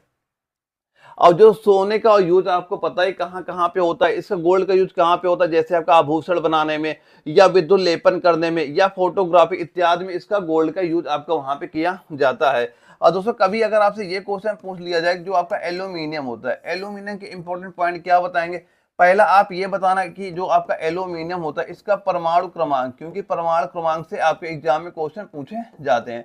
तो एल्यूमिनियम परमाणु क्रमांक आप क्या बताएंगे, ये बताएंगे आप 13 बता देंगे। और ये किस तत्व, कहाँ किसका तत्व होता है, आप ये बताएंगे, ये आपका जो बोरान परिवार होता है, जो आपका बोरान परिवार, जो आपका बोरान परिवार का ये तत्व वहां पे आपका ये हो जाता है। अब इसका एक पॉइंट ये याद करना, इसका जो प्रमुख अयस्क है, ये पेपर बहुत बार क्वेश्चन पूछा जा चुका है कि एल्यूमिनियम का प्रमुख अयस्क आपका क्या हो जाएगा। तो आप क्या बताएंगे, जो आपका बॉक्साइट होता है, क्या जो आपका बॉक्साइट होता है, ये इसका प्रमुख अयस्क होता है। या फिर इसके बाद एक और होता है क्या, कोरंडम, एक क्या बताएंगे, कोरंडम आप बता दीजिएगा। ये सारे पॉइंट यहाँ पे नोट करना कि एल्यूमिनियम जो अयस्क, प्रमुख अयस्क कौन सा होता है, वो आपका बॉक्साइट होता है। उसके बाद आपका कोरंडम आपके यहाँ पे हो जाता है। ये वो पॉइंट है जो आपके एग्जाम में अक्सर क्वेश्चन यहाँ पे रिपीट होते थे। ये सारे चीजें आप यहाँ पे नोट कर लीजिएगा। और दोस्तों यहाँ से हमारे क्या फिजिक्स के क्वेश्चन आपके स्टार्ट हो जाते हैं। और फिजिक्स के आपके 5 क्वेश्चन आपके एग्जाम में वहां पूछे जाते हैं। तो पहला क्वेश्चन क्या है कि विद्युत परिपथ में विभवांतर मापने के लिए किसका प्रयोग किया जाता है।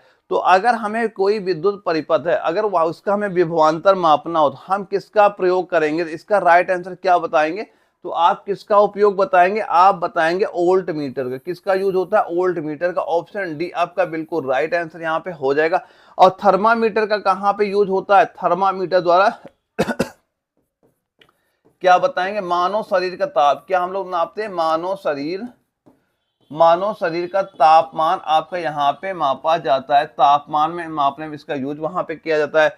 और इसके बाद दोस्तों एक और पॉइंट याद करना, जो आपका ओम मीटर है, ओम मीटर का यूज कहाँ पे आपका होता है, ये विद्युत प्रतिरोध, इसका यूज कहाँ बता देंगे, ये बताएंगे विद्युत प्रतिरोध, विद्युत प्रतिरोध क्या बता देंगे, इसका विद्युत प्रतिरोध को मापता है। ओम मीटर क्या मापता है, विद्युत प्रतिरोध मापता है आपका। और थर्मामीटर जो हमारा शरीर का टेम्परेचर है, इसको मापने का काम थर्मामीटर करता है।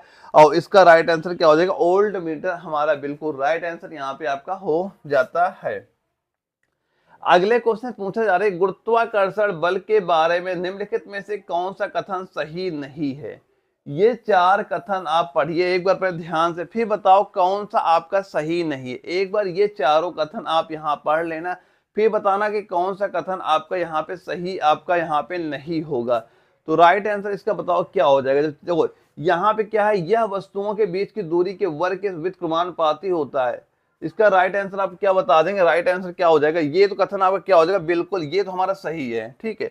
अब यह वस्तु के द्रव्यमान के उत्पाद के देखो यहाँ पे क्या लिखा है, ये द्रव्यमान के व्युत्क्रमानुपाती आपका नहीं होता है, द्रव्यमान के समानुपाती होता है, व्युत्क्रमानुपाती नहीं होता है। इसका राइट आंसर क्या बता देंगे आप, ऑप्शन बी आपका बिल्कुल राइट आंसर इस क्वेश्चन के यहाँ पे हो जाएगा। ऑप्शन जो बी यहाँ पे दिया गया है, ये आपका बिल्कुल राइट आंसर हो जाएगा। और गुरुत्वाकर्षण बल के बारे में निम्नलिखित में पूछा क्या जा रहा है, कौन सा कथन सही है, क्योंकि ये भी कथन सही हो जाएगा, ये भी सही हो जाएगा, ये भी सही हो जाएगा, लेकिन जो यहाँ पे लिखा है यह वस्तुओं के द्रव्यमान के उत्पाद के व्युत्क्रमानुपाती, अगर यहाँ पे समानुपाती होता तब ये भी कथन सही होता, लेकिन यहाँ पे व्युत्क्रमानुपाती पूछा गया, तो ये हमारा क्या हो जाएगा, गुरुत्वाकर्षण नियम को फॉलो नहीं करेगा। इस वजह से ये आपका ऑप्शन बी हमारा बिल्कुल राइट आंसर इस क्वेश्चन के यहाँ पे हो जाता है।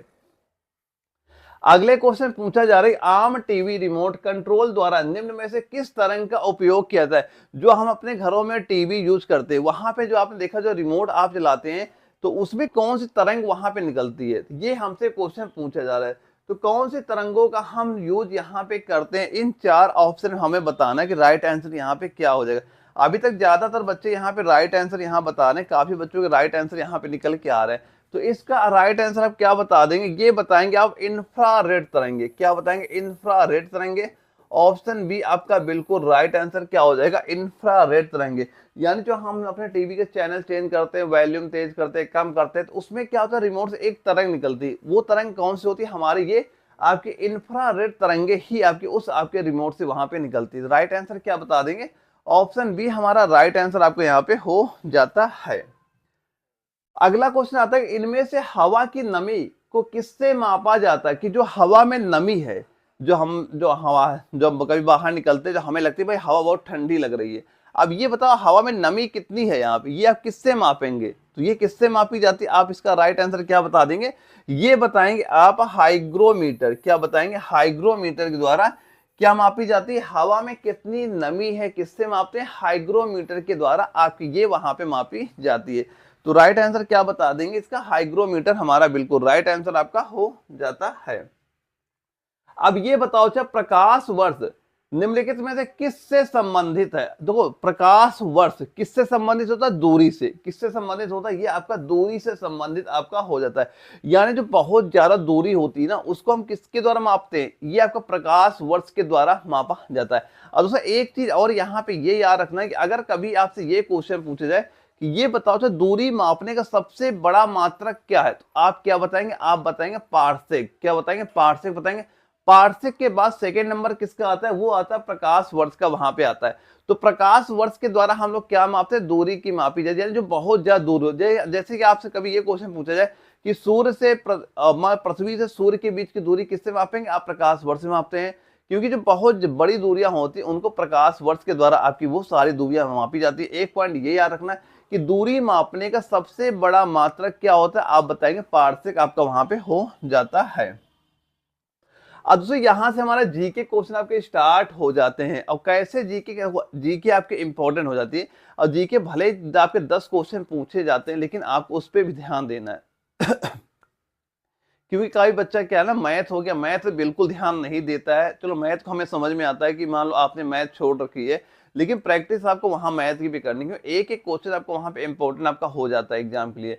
तो जो चीजें जैसे आपको बताइए सारे, तो आप वैसे क्वेश्चन प्रैक्टिस करिए, कैसे एग्जाम में क्वेश्चन हमारे पूछे जा रहे हैं और हम कैसे अपना एग्जाम वहां पे क्वालिफाई कर सकते हैं। जो चीजें जैसे आपको बताए उसे फॉलो करना, आपके एग्जाम में सीधे सीधे क्वेश्चन वहां से नजर आपको आ जाएंगे। देखो इसमें क्या पूछा गया, 2011 की जनगणना के अनुसार निम्नलिखित में से कौन सा राज्य भारत का सबसे कम जनसंख्या वाला राज्य है। तो सबसे कम जनसंख्या कौन से राज्य में आपकी होती है, आप राइट आंसर क्या बताएंगे इसका, सिक्किम। क्या बताएंगे, सिक्किम। ऑप्शन ए आपका बिल्कुल राइट आंसर यहाँ पे हो। दोस्तों जो आपकी जनगणना है 2011 की, ध्यान से पढ़ लेना, मैं यकीन दिलाता हूँ एक क्वेश्चन आपका इस बार भी आपको जनगणना से आपको देखने को मिलेगा, क्योंकि जनगणना से आपके हमेशा पेपर क्वेश्चन आपके पूछे जाते। मैं 2-4 इंपॉर्टेंट पॉइंट भी आपको यहाँ पे नोट करा देता हूँ। दोस्तों कभी आपसे ये क्वेश्चन पूछा जाए कि जो आपकी ये 2011 की अभी 2011 की जनगणना हुई थी, अगर कभी ये क्वेश्चन पूछा जाए कि 2011 की जनगणना में भारत कुल जनसंख्या क्या थी, तो आप कुल जनसंख्या क्या बताएंगे, तो यहाँ पे जनसंख्या कितनी आप बता देंगे। आपको ये पॉइंट यहाँ पे पता होना चाहिए कि 2011 की जनगणना हुई थी, उस समय भारत जनसंख्या थी 121.08 करोड़। 08 करोड़ जनसंख्या उस समय यहाँ पे थी। कितनी थी, 121 करोड़ जनसंख्या आपकी यहाँ पे थी जब 2011 की जनगणना हुई थी। अभी तो फिलहाल आपका 2000 पता ही क्या चल रहा है, ठीक 24 चल रहा है। अब कितनी 2024 से कितनी कंप्लीट यहाँ पे हो गई होगी, और 2025 चल ही रहे हैं, 2024 आपका कंप्लीट वहां पे हो ही गया। तो आप जान सकते हैं कितनी जनगणना आपकी और वहां पे बढ़ गई होगी। और एक पॉइंट यहाँ पे लिंगा अनुपात का याद करना, किसका, अगर कभी आपसे ये क्वेश्चन पूछा जाए कि ये बता दो अच्छा 2011 जनगणना के अनुसार भारत का लिंगा अनुपात कितना, लिंगा अनुपात क्या होता है, यहाँ पे ये होता है कि 1000 पुरुष में कितनी महिलाएं हैं, ये आपका क्या होता है लिंगा अनुपात वहां पे होता है। तो आप क्या बताएंगे, तो आप बताएंगे वहां पे 940 बटे आप 1000 यहाँ बता देंगे, यानी 1000 पुरुष में आपकी 940 महिलाएं वहां पे हैं। ये क्या हो जाता है आपका लिंगा अनुपात यहाँ पे आपका हो जाता है। और वहीं पे कभी अगर आपसे ये क्वेश्चन पूछा कि बताओ साक्षरता दर क्या है, अगर साक्षरता दर आपसे पूछी जाती है तो साक्षरता दर आप क्या बताएंगे, 2011 की जनगणना के अनुसार आपकी साक्षरता दर क्या हो जाएगी, ये आपकी हो जाती है 74.04% आपकी यहाँ पे हो जाती है। इसमें अगर आपसे ये मेल का पूछा जाता है या फीमेल का पूछा जाए तो मेल की साक्षरता दर आप यहाँ पे क्या बताएंगे, मेल की आपकी हो जाती है यहाँ पे 82.14% हो जाएगी, और फीमेल कितनी हो जाती है, वो होती है 65.46% आपकी फीमेल की साक्षरता दर वहां पे आपकी हो जाती है। तो ये सारे पॉइंट यहाँ पे नोट करना। और दोस्तों सबसे अधिक और सबसे कम जनसंख्या की बात की तो सबसे कम मैंने बता दिया सिक्किम आपका हो जाता है। और वहीं पे अगर कभी क्वेश्चन ये पूछा जाए 2011 की जनगणना अनुसार सबसे अधिक जनसंख्या कौन से राज्य में है, तो सबसे अधिक जनगणना कौन से राज्य में आप यहाँ बता देंगे, तो आप बताएं कौन सा है, यूपी, उत्तर प्रदेश का नाम आ जाता है। और उत्तर प्रदेश में 2011 में कुल जनसंख्या उस समय कितनी थी, आप बताएंगे 19.98 करोड़ आप यहाँ पे जनसंख्या बता देंगे किसकी, यूपी की। यानी कि 2011 की जो जनगणना हुई थी वहां उत्तर प्रदेश केवल 19 करोड़ जनसंख्या, 19.9 लगभग 20 करोड़ जनसंख्या आपकी 2011 की जनगणना में यूपी की आपकी वहां पे हो गई थी। तो ये आपके कुछ इंपॉर्टेंट पॉइंट है 2011 जहां अक्सर आपके पेपर क्वेश्चन आपके पूछे जाते हैं। तो ये सारे पॉइंट यहाँ पे आप नोट कर लीजिएगा। अगला क्वेश्चन आता है कि आजाद भारत की पहली जनगणना 1951 में की गई थी, जो अपनी निरंतर श्रृंखला में कौन सी जनगणना यानी कौन से क्रम की जनगणना थी, ये हमसे पूछा जा रहा है। तो जो आपकी 1951 पहली जनगणना आपकी वहां पे हुई थी, तो ये कौन से क्रम की पहली जनगणना आपकी हो जाएगी, तो इसका राइट आंसर आप कितना बताएंगे, ये बताएंगे 7वीं, क्या बताएंगे 7वीं, यहाँ पे क्या हो जाएगा 7वीं आपका हो जाएगा। ऑप्शन नंबर डी इसका बिल्कुल राइट आंसर यहाँ पे आपका हो जाता है। तो ये पॉइंट यहाँ पे याद करिए कि पहली जनगणना कब हुई थी, आप बताएंगे 1951 में भारत की आपकी पहली जनगणना आपकी यहाँ पे हुई थी। और दोस्तों जब आपकी ये 1951 जो आपकी पहली जनगणना वहां पे हुई थी, उस समय अगर क्वेश्चन ये पूछा जाए भारत की जनसंख्या कुल कितनी थी आपकी 1951 में, तो आप क्या बताएंगे, उस समय केवल थी 36.1 करोड़, कितनी जनसंख्या थी 36.1 करोड़ जनसंख्या आपकी वहां पे थी। और उस समय अगर ये क्वेश्चन पूछा जाता है कि आपसे ये बता दो उस समय साक्षरता क्या थी, यहाँ 1951 में पहली जनगणना हुई थी, उस समय साक्षरता दर आपकी क्या थी, आप क्या बताएंगे, तब केवल थी आपकी 18.33% साक्षरता दर वहां पे थी आपकी, ठीक है। और इसी में अगर आपसे ये पूछा जाता है इसमें बताओ मेल की क्या थी फीमेल की क्या थी, तो यहाँ पे मेल की आपकी उस समय थी 27.16 थी और फीमेल की क्या थी 8.86 वहां पे आपकी हो जाएगी। और वहीं पे अगर ये क्वेश्चन पूछा जाए उस समय आपका लिंगा अनुपात क्या था, अगर उस समय का लिंगा अनुपात आपका देखा जाए तो उस समय लिंगा अनुपात क्या था आपका वहां पे 946, क्या था 946 बटे आपका 1000 वहां पे था।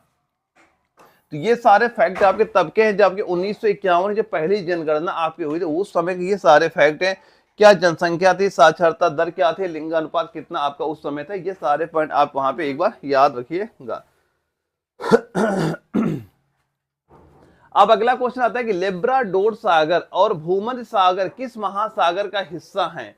अब ये बताओ किस महासागर के आपके हिस्सा ये हो जाते। अब इसका राइट आंसर आप यहाँ पे कितना बता देंगे, ये किसका राइट आंसर यहाँ पे आपका कितना हो जाएगा, तो बताइए इसका राइट आंसर कितना हो जाएगा। तो आप बताएंगे क्या अटलांटिक महासागर, अटलांटिक महासागर ऑप्शन नंबर ए आपका बिल्कुल राइट आंसर आपका यहाँ पे हो जाता है। लेब्राडोर सागर उत्तरी अटलांटिक महासागर का आपका एक ये भाग आपका यहाँ पे हो जाता है। राइट आंसर क्या बताएंगे इसका, अटलांटिक महासागर आपका बिल्कुल राइट आंसर यहाँ पे हो जाता है। अगला क्वेश्चन है कि भारत का सबसे लंबा नदी पुल जो कि ढोला सादिया निम्नलिखित में से किस नदी पर बनाया जा रहा है, ये बताओ पुल किस नदी पे आपका बनाया जा रहा है। कि भारत का सबसे लंबा नदी पुल ढोला सादिया निम्नलिखित में से किस नदी पे बनाया जा रहा है, मतलब बन तो तैयार लगभग हो ही गया अपना ये, ठीक है। तो इसका राइट आंसर क्या बताएं, किस नदी बनाया जा रहा था, ये आपका ब्रह्मपुत्र नदी पे आपका बनाया जा रहा था। ऑप्शन सी आपका बिल्कुल राइट आंसर आपका यहाँ पे हो जाता है। और दोस्तों यहाँ पे ये भी ध्यान रखना है ये भारत का सबसे लंबा पुल भी है। अगर कभी क्वेश्चन पूछा जाए कि भारत का सबसे लंबा पुल कौन सा, आप किसका नाम बता देंगे, बताएंगे आप किसका, जो आपका यहाँ दिया जाए पुल ढोला सादिया, ये क्या हो जाएगा, सबसे लंबा पुल आपका यहाँ पे आपका हो जाता है। अब इसका उद्घाटन अगर पूछा जाए कब, इसका उद्घाटन कब हुआ था, तो आप क्या बताएंगे, 26 मई। इसका उद्घाटन पूछा जाए 26 मई 2017 को इसका उद्घाटन प्रधानमंत्री नरेंद्र मोदी जी ने इसका उद्घाटन भी वहां पे किया था। और ये पुल कितना लंबा आप बताएंगे, ये आपका 9.15 किलोमीटर आपका ये लंबा पुल वहां पे, अगर मील में देखा जाए तो मील में कितना आपका हो जाएगा, ये 5.69 आपका मील में आपका ये आ जाएगा।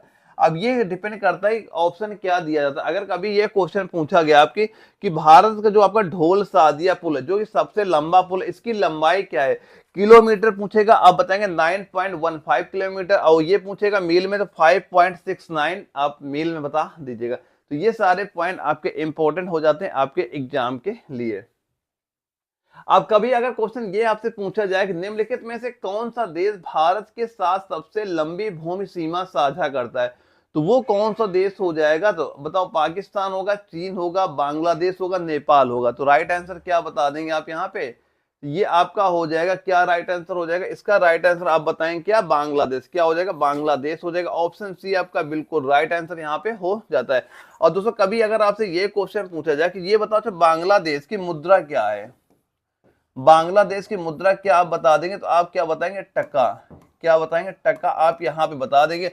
और दोस्तों जो आपके बांग्लादेश है ना, बांग्लादेश सीमा सर्वाधिक आपके पश्चिम बंगाल के साथ जुड़ी है। अगर ये क्वेश्चन पूछा जाए कि बांग्लादेश की जो सीमा सर्वाधिक किस राज्य के साथ जुड़ी हुई, आप किसका नाम बताएंगे, पश्चिम बंगाल का आप नाम वहां बता देंगे। ये भी पॉइंट याद रखिएगा। तो राइट आंसर कितना हो जाता है इसका, बांग्लादेश। ऑप्शन सी आपका बिल्कुल राइट आंसर हमारा हो जाएगा। अगला क्वेश्चन आता है 1919 में निम्नलिखित में से कौन सी प्रमुख घटना घटी थी। अब ये तो सभी को पता ही होगा 1919 में कौन सी घटना आपकी घटी थी। इन चार ऑप्शन में हमें बताना है कि राइट आंसर आपका क्या हो जाता है।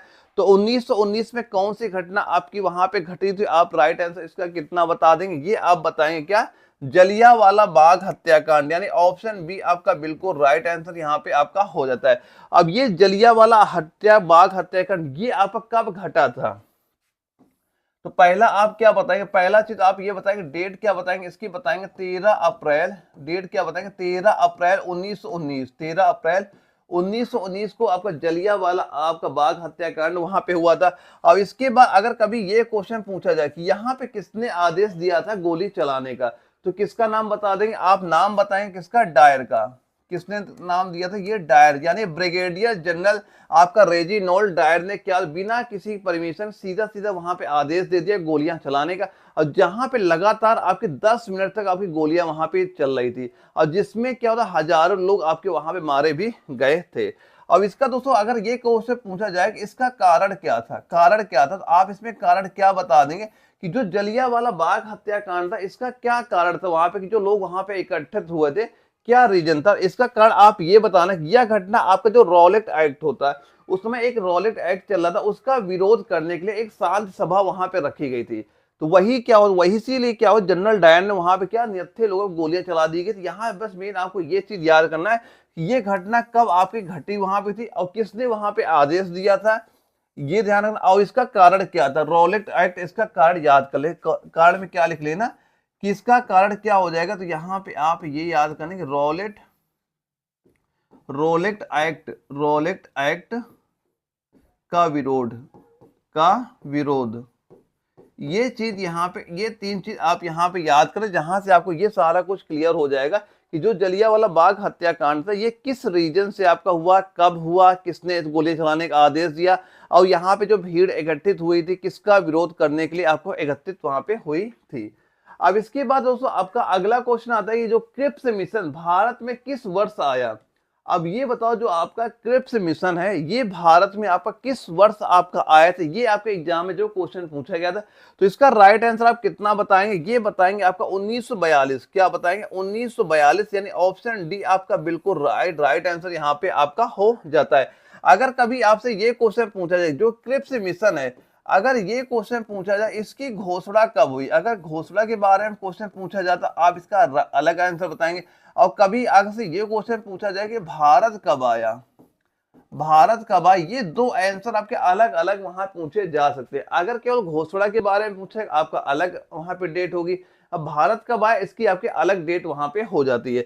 तो घोषणा के बारे में क्या लिखेंगे, इसकी घोषणा आपकी हुई थी 11 मार्च, क्या लिखेंगे 11 मार्च 1942 की डेट आप नोट कर लेना। और ये भारत कब आया था आप बताएंगे 23 मार्च 1942 में ये आपका भारत यहाँ पे आया। ये दोनों डेटें याद कर लेना कि आपसे पूछा क्या जा रहा है, घोषणा के बारे में पूछा जा रहा है कि ये भारत कब आया था, ये आपसे यहाँ पूछा गया है। अगला क्वेश्चन हमारा आता है कि इबादत खानों की स्थापना का श्रेय निम्न में से किसको जाता है।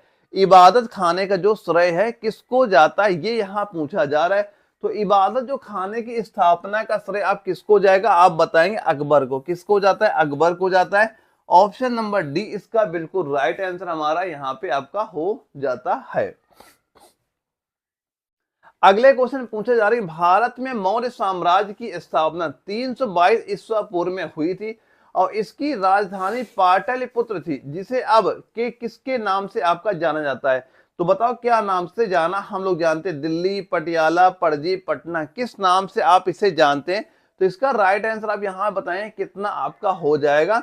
तो क्या बताएंगे पटना, राइट आंसर क्या हो जाएगा पटना। ऑप्शन डी आपका बिल्कुल राइट आंसर आपका हो जाता है। और पटना शहर किस आपका ये किस राज्य में आपका आता है, ये आपका बिहार राज्य में आपका आ जाता है। राइट आंसर क्या बता देंगे, ऑप्शन डी आपका पटना हमारा बिल्कुल राइट आंसर यहाँ पे हो जाता है। दोस्तों काउंट करते चलना आपका स्कोर यहाँ पे कितना पहुंच रहा है अभी। अब दोस्तों अगला क्वेश्चन आता है कि हर्षवर्धन द्वारा कितने संस्कृत नाटक लिखे गए। अब हर्षवर्धन ने कितने संस्कृत नाटक लिखे थे, अब बताओ इन चार ऑप्शन अब कौन सा राइट आंसर यहाँ बता देंगे। तो इसका राइट आंसर अब यहाँ पे कितना बताएंगे, आप बताएंगे क्या तीन नाटक यहाँ पे नोट करें। ऑप्शन सी इसका बिल्कुल राइट आंसर आपका हो जाता है। और ये जो तीन नाटक थे इनके कौन कौन थे यहाँ पे ये भी नाम याद रखना। एक आपका क्या हो जाएगा प्रियदर्शिका, एक नाम क्या बता देंगे आप बताएंगे यहाँ पे प्रियदर्शिका नाम आप ये बता दीजिएगा। और सेकेंड नाम क्या बताएंगे आप बताएंगे रत्नावली,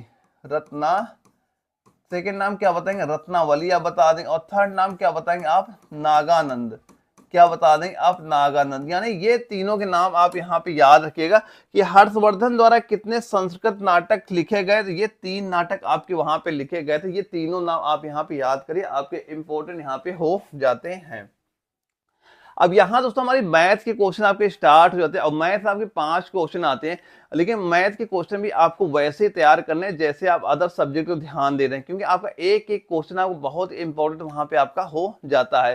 तो इसमें पूछा गया कि सुधीर और आशीष की वर्तमान आयु का अनुपात 5:7 है और 12 वर्ष पहले उनकी आयु का अनुपात 1:2 था। अब से 5 वर्ष बाद सुधीर की आयु क्या होगी, ये हमसे क्वेश्चन पूछा जा रहा है। तो कैसे ये क्वेश्चन आप सॉल्व करेंगे ध्यान दीजिए। पहले इस क्वेश्चन की स्क्रीनशॉट ले लीजिए ताकि आप इसका बाद में एक बार प्रैक्टिस जरूर करना अपने आप। अभी मैं सॉल्यूशन इसका करा रहा हूँ, बाद में आप इसकी प्रैक्टिस करिएगा। एक बार इसका स्क्रीनशॉट आप यहाँ पे ले लीजिएगा। आप देखो अब हम ये मान चलते हैं यहाँ पे हमने एक का नाम लिख दिया सुधीर, दो व्यक्तियों की बात हो रही है। अब एक का नाम लिखा हमने सुधीर लिखा और एक का नाम हमने लिखा आशीष, क्योंकि दो व्यक्तियों की यहाँ पे बात हो रही है, ठीक है।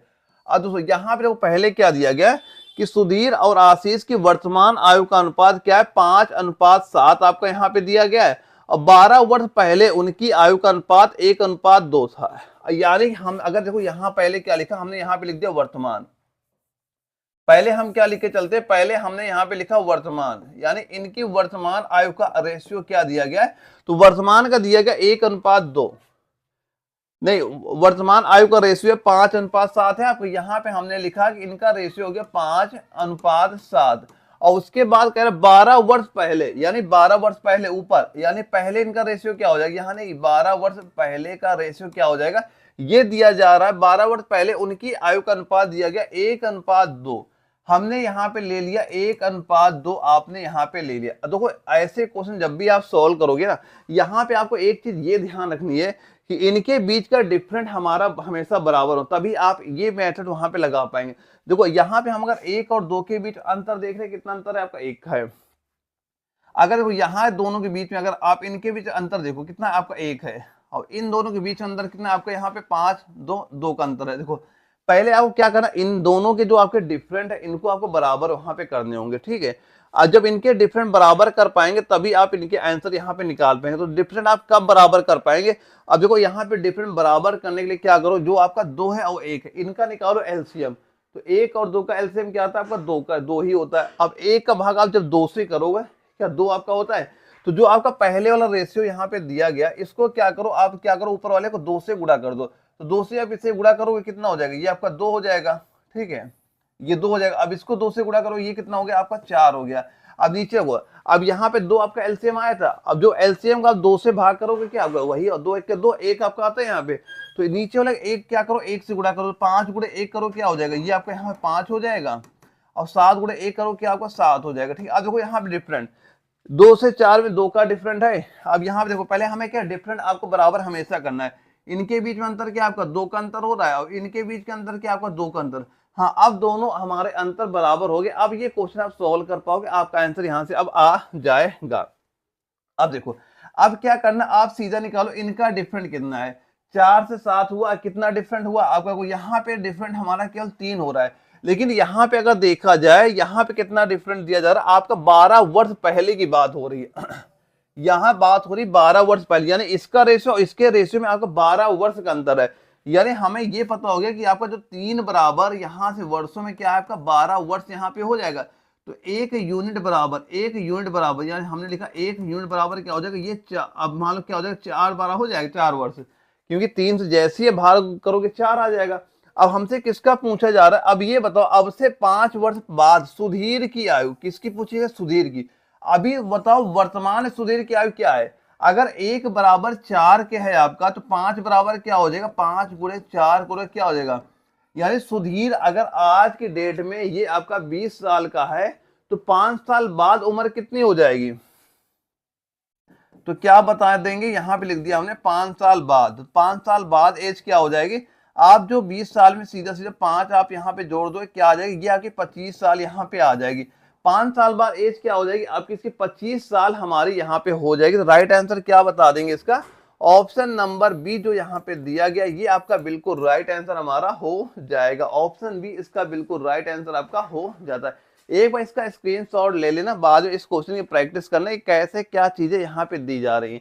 आप एग्जाम में सीधे सीधे क्वेश्चन ऐसे ही आपको वहां पे नजर आ जाएंगे।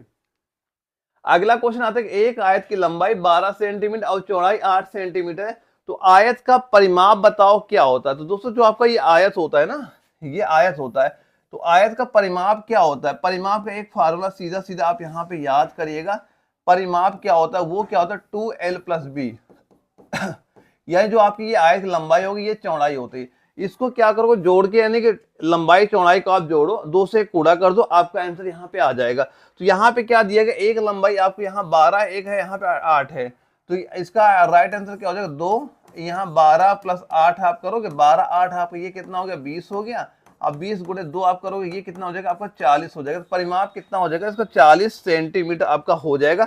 ऑप्शन नंबर बी इसका बिल्कुल राइट आंसर हमारा यहाँ पे आपका हो जाएगा। ऑप्शन बी इसका राइट आंसर आपका हो जाता है।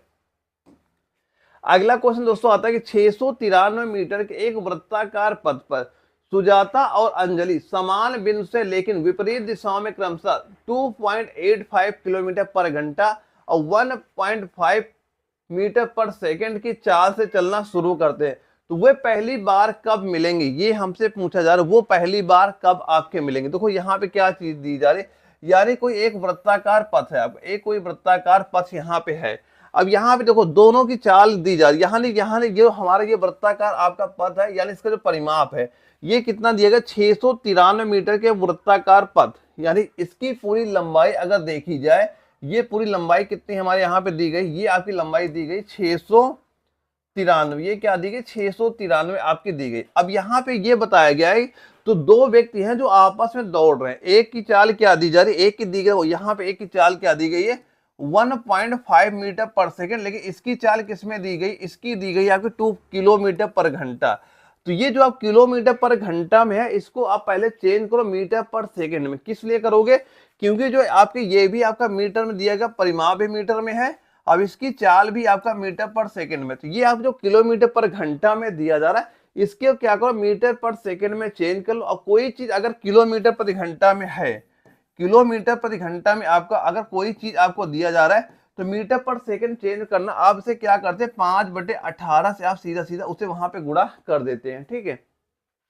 अब इसमें आ जाओ, अब कैसे सॉल्व करोगे, इसे जब आप मीटर पर सेकंड में चेंज करोगे तो ये कितना आपका हो जाएगा, ये हो जाएगा 0.79 मीटर पर सेकंड हमारा ये आपका हो जाएगा। अब एक की चाल क्या आ गई 1.5 मीटर पर सेकंड, एक की दी ही जा रही है 1.5 मीटर पर सेकंड आपको दी जा रही है। अब यहाँ पे ये चीज बोली जा रही है कि विपरीत दिशाओं में क्रमशः दौड़ते हैं, यानी विपरीत, अगर ये एक इधर दौड़ रहा है, एक मान लो इधर दौड़ रहा है, एक आपको इधर दौड़ेगा, यानी क्या हो रहा है, ये एक दूसरे के विपरीत दिशाओं में दौड़ रहे हैं। तो ये बोला गया कि ये आपस में कब मिलेंगे, आपस में कब आपके मिलेंगे, यानी कि ये मान चलो यहाँ पे एक लड़का यहाँ बैठा हुआ, एक लड़का यहाँ बैठा हुआ, ये लड़का मान लो इधर दौड़ना यहाँ पे शुरू कर देता और ये लड़का इधर दौड़ना यहाँ पे शुरू कर दिया, एक दूसरे विपरीत दिशा में दौड़ते हैं। तो ये बताना ये दोनों कहाँ पे मिलेंगे। अब ये दोनों मान लो इस पॉइंट पे आके कहीं भी मिलते हैं, ठीक है। अब ये मान लो ये टोटल दूरी कितनी तय करेंगे, ये आपकी 693 दूरी यही तय करेंगे, लेकिन इनका जो चाल होगा क्या हो, चाल दोनों क्या हो जाएगा, जुड़ जाएगा, चाल क्या होगा दोनों आपका जुड़ जाएगा। तो कैसे सॉल्व करेंगे, तो समय पूछा जा रहा है, तो समय बराबर आपका क्या हो जाएगा, ये होगा आपका दूरी बटे चाल, समय क्या हो जाएगा दूरी बटे चाल हमारा होता है, दूरी क्या आपकी 693 मीटर है, तो यहाँ पे क्या रखोगे सीधा सीधा 693 और बटे चाल क्या, चाल हो ये विपरीत दिशा में, चलो ये इधर जा रहा है ये इधर जा रहा है, चाल दोनों क्या हो जाएगा जुड़ जाएगा। तो यहाँ पे क्या करोगे 1.5 और प्लस का 0.79 जोड़ दोगे आपको, तो इससे जब सॉल्व करोगे ये कितना आपका निकल के आएगा, ये आपका निकल के आएगा 302.60 सेकंड, यानी 302.60 सेकंड आपका आएगा। ये हमारा अगर सेकंड में आएगा, लेकिन जो हमारे ऑप्शन दिए गए ये सारे आपके मिनट में दिए गए। अगर आप 302.60 सेकंड आपका दिया गया, इसे आप मिनट में चेंज करोगे तो क्या हो जाएगा, आप क्या करो 60 से भाग करो, 302 पॉइंट जो आपका 60 दिया गया 60 से आप भाग करो क्या आ जाएगा, ये आपका 5.04 मिनट आपका आएगा। तो राइट आंसर क्या बताएंगे आप, 5.04 मिनट आप बता देंगे। तो इसका राइट आंसर क्या हो जाएगा, ऑप्शन सी हमारा बिल्कुल राइट आंसर आपका यहाँ पे हो जाता है। ऐसे आप इसका आंसर वहां पे निकाल सकते हैं इस क्वेश्चन का। अगला क्वेश्चन हमारा आ रहा है, इसमें पूछा जा रहा है पी ने 1 वर्ष के लिए 4,000 रुपए का निवेश किया, क्यों कुछ महीने बाद 6,000 रुपए निवेश के साथ उसके साथ शामिल हुआ, यदि एक वर्ष के अंत में पी और क्यू के लाभ का अनुपात 4:3 है, तो पी क्यू कितने महीने के बाद शामिल हुआ ये बता। देखो लाभ हानि क्या होता है, जैसे कि ये मान चलो कि अगर कोई दो व्यक्ति, जो व्यक्ति जितना पैसा लगाएगा और जितने समय के लिए लगाएगा उसे उतना ही लाभ वहां पे होता है। इसका बस एक फार्मूला आप ये याद कर लेना कि जो आपका प्रॉफिट होता है, यानी P1 का प्रॉफिट जो आपका P2 का प्रॉफिट होता है, यानी कि जो इनका हमने मान लिया इन्होंने कितना पैसा वहां पे लगाया, पहले ने कितना पैसा लगाया और इसके बाद जो आपका दूसरा बंदा था उसने कितना पैसा कितने समय के लिए लगाया। अब इनमें सारी वैल्यू आप रख दो, सीधे सीधे आपका आंसर यहाँ पे आ जाएगा। देखो जो प्रॉफिट का रेशियो क्या दिया गया 4:3 यहाँ पे दिया गया, तो यहाँ पे सीधा सीधा हम क्या लिखते हैं, आपने लिखा 4:3 आपका दिया गया, तो यहाँ पे आपने रख दिया कि अनुपात क्या दिया गया 4:3। और पहले वाले ने कितना पैसा लगाया, इसने लगाया 4,000 रुपए, इसने लगाया 4,000 रुपए लगाया, कितने वर्ष के लिए लगाया, इसने लगाया 12 वर्ष के लिए, मतलब एक साल, मतलब एक साल का मतलब 12 महीने, एक साल के लिए लगाया उसने, मान लो 12 महीने आपके हो गए। अब फिर बोला जा रहा है जो दूसरा व्यक्ति है इसने कितना रुपया और कितने महीने के लगाया, हम यहाँ पे T2 लिख देते, बस इसी का मान आपको निकालना, इसका मान जो भी आपका T2 को निकलेगा वही आपका राइट आंसर यहाँ पे हो जाएगा। क्योंकि दो व्यक्तियों की बात हो रही, एक ने लगाया 4,000, एक ने लगाया 6,000 लिख दिया, और इसके बाद बोला निवेश के साथ उसके साथ शामिल हुआ यदि एक वर्ष के अंत में पी और क्यू के लाभ का अनुपात यहाँ पे दिया जा रहा है। अब ये पूछा तो जो क्यों था ये कितने महीने के बाद शामिल हुआ, ये हमसे पूछा जा रहा है कितने महीने के बाद आपका यहाँ पे शामिल हुआ था। तो हमने माना वो T2 यानी पैसा लगाया, मान लो T महीने का लगाया, अब इसी का मान आपको यहाँ पे निकाल लेना है। अब देखो ये 3 जीरो हमारे सीधा सीधा कट गए, 3 से काटा ये 3 दूना 6 होगा। अब ये 4 से ये 4 अब कट गया, 2 से काटा यहाँ पे क्या हो गया 6 आ गया। ये T2 इधर आ जाएगा, 6 उधर हो जाएगा, यानी क्या लिख देंगे 6 माह। अगर 6 माह तक इन्होंने पैसा लगाया, कितने माह बाद ये शामिल होंगे, 6 महीने के बाद आपके ये शामिल भी वहां पे हो जाएंगे। तो इसका सीधा सीधा राइट आंसर क्या बता देंगे आप, ऑप्शन नंबर बी आपका बिल्कुल राइट आंसर आपका यहाँ पे हो जाता है। तो एक बार इसका स्क्रीनशॉट ले लेना, एक बार ये खुद ट्राई करना है कैसे आप इसका आंसर यहाँ पे ला सकते हैं। अब दोस्तों ये हमारा आज का लास्ट क्वेश्चन हो जाता है। देखो इसमें क्या दिया जा रहा है कि एक मिश्र धातु में 40% चांदी है, 30% तांबा है और 30% निकेल है। यदि कुल मात्रा किसी चीज के 25 किलोग्राम मिश्र धातु में कितनी चांदी मिश्रित की जानी चाहिए ताकि नए मिश्र धातु में हमारा 50% चांदी आपका यहाँ पे हो जाए। एक बार स्क्रीनशॉट नॉर्मल भी ले लिया करिए ताकि आप अपने आप लगाने का ट्राई करें, ठीक है। उसके बाद जो मैं सोल्यूशन कराता हूँ उसके बाद उसका स्क्रीनशॉट लिया करें, बाद में देखना कि सोल्यूशन हमें कहाँ पे दिक्कत हुई थी, हम इसका आंसर ला पा रहे नहीं ला पा रहे, आप बाद में उसका भी स्क्रीनशॉट वहां पे ले लीजिएगा। तो इसको कैसे आप सॉल्व करें, देखो यहाँ पे क्या करेंगे, देखो पहले क्या कुल मात्रा क्या है 25 किलोग्राम। अगर आपकी जो कुल मात्रा यहाँ पे 25 किलोग्राम थी, अब इसमें क्या दिया जा रहा है, सिल्वर कितना है यहाँ पे चांदी कितना, यानी कि मिश्र धातु 40% चांदी है। तो पहले ये बताओ इसमें चांदी आपकी क्या हो जाएगी, इसमें अगर 40% इसका निकालोगे, इसको सॉल्व करोगे, ये आपका 10 केजी आपका निकल के आ गया, यानी कि जो शुरू में आपका 10 किलोग्राम वहां पे चांदी हमारी है। अब सवाल पूछा जा रहा है कि मिश्रित की जानी चाहिए, यानी कि धातु में कितनी चांदी मिश्रित की जानी, हमने अब बोला जा रहा है इसमें हम कितनी चांदी और इसमें मिला दें कि जो हमारा कुल मात्रा है उसमें हमारा 50% केवल चांदी ही आपकी हो जाए। तो कैसे आप सॉल्व करें, हमने माना कि जो आपके ये 10 किलोग्राम अभी चांदी है हमारे पास, हमने ये सीधा सीधा लिख दिया कि जो आपके 10 किलोग्राम चांदी में अगर हम x किलोग्राम चांदी और इसमें हम और मिला दें, तो जो आपके कुल चांदी, जो हमारा कुल पहले में धातु क्या थी हमारी 25 किलोग्राम थी, अब इसमें भी तो आपका ये 25 किलोग्राम में अगर आप x जोड़ेंगे तो यानी उसकी अब आधी चांदी होनी, यानी 50% मतलब क्या होता है 50-50 आधा आधा। तो आपको ये मात्रा आपकी इसके बराबर होनी चाहिए, यानी इसका आप जैसे आधा करेंगे क्योंकि ये आधे के बराबर है, तो इसका जैसे आधा करेंगे इसके बराबर आपके यहाँ पे हो जाता है। अब देखो अब यहाँ पे सीधा सीधा क्या लिखा है, अब इसको सॉल्व कर लो। अब ये 2 को मान लो इधर लाओ, क्या हो जाएगा, ये हो जाएगा 20 प्लस का ये 2x बराबर क्या है यहाँ 25 और प्लस का आपका x है। अब ये x आपका इधर ले आओ और इसको आप इधर ले जाओ यहाँ पे, तो एक x इधर आएगा घट जाएगा, क्या बचेगा x केवल बचेगा, और यहाँ 25 में आप 20 माइनस करो क्या आ जाएगा आपका 5 आ जाएगा, यानी x का मान कितना आ गया 5 आ गया। इसमें हम केवल 5 किलोग्राम और अगर चांदी मिला दें तो जो कुल हमारी मात्रा आएगा उसमें 50% आपको चांदी आपकी हो जाएगी। तो राइट आंसर क्या बता देंगे इसका, option number A, option A हमारा बिल्कुल राइट आंसर आपका यहाँ पे हो जाता है। तो दोस्तों ये अपनी जो पूरा प्रैक्टिस सेट था ये अपना पूरा यहाँ पे कंप्लीट हो जाता है। दोस्तों ये सारे क्वेश्चन आप रिवीजन करना और इनकी प्रैक्टिस जरूर करना, जो क्वेश्चन जो पॉइंट मैंने बताए सारे फॉलो करते रहना, आपके एग्जाम में सीधे सीधे क्वेश्चन आपको यहाँ नजर आ जाएंगे।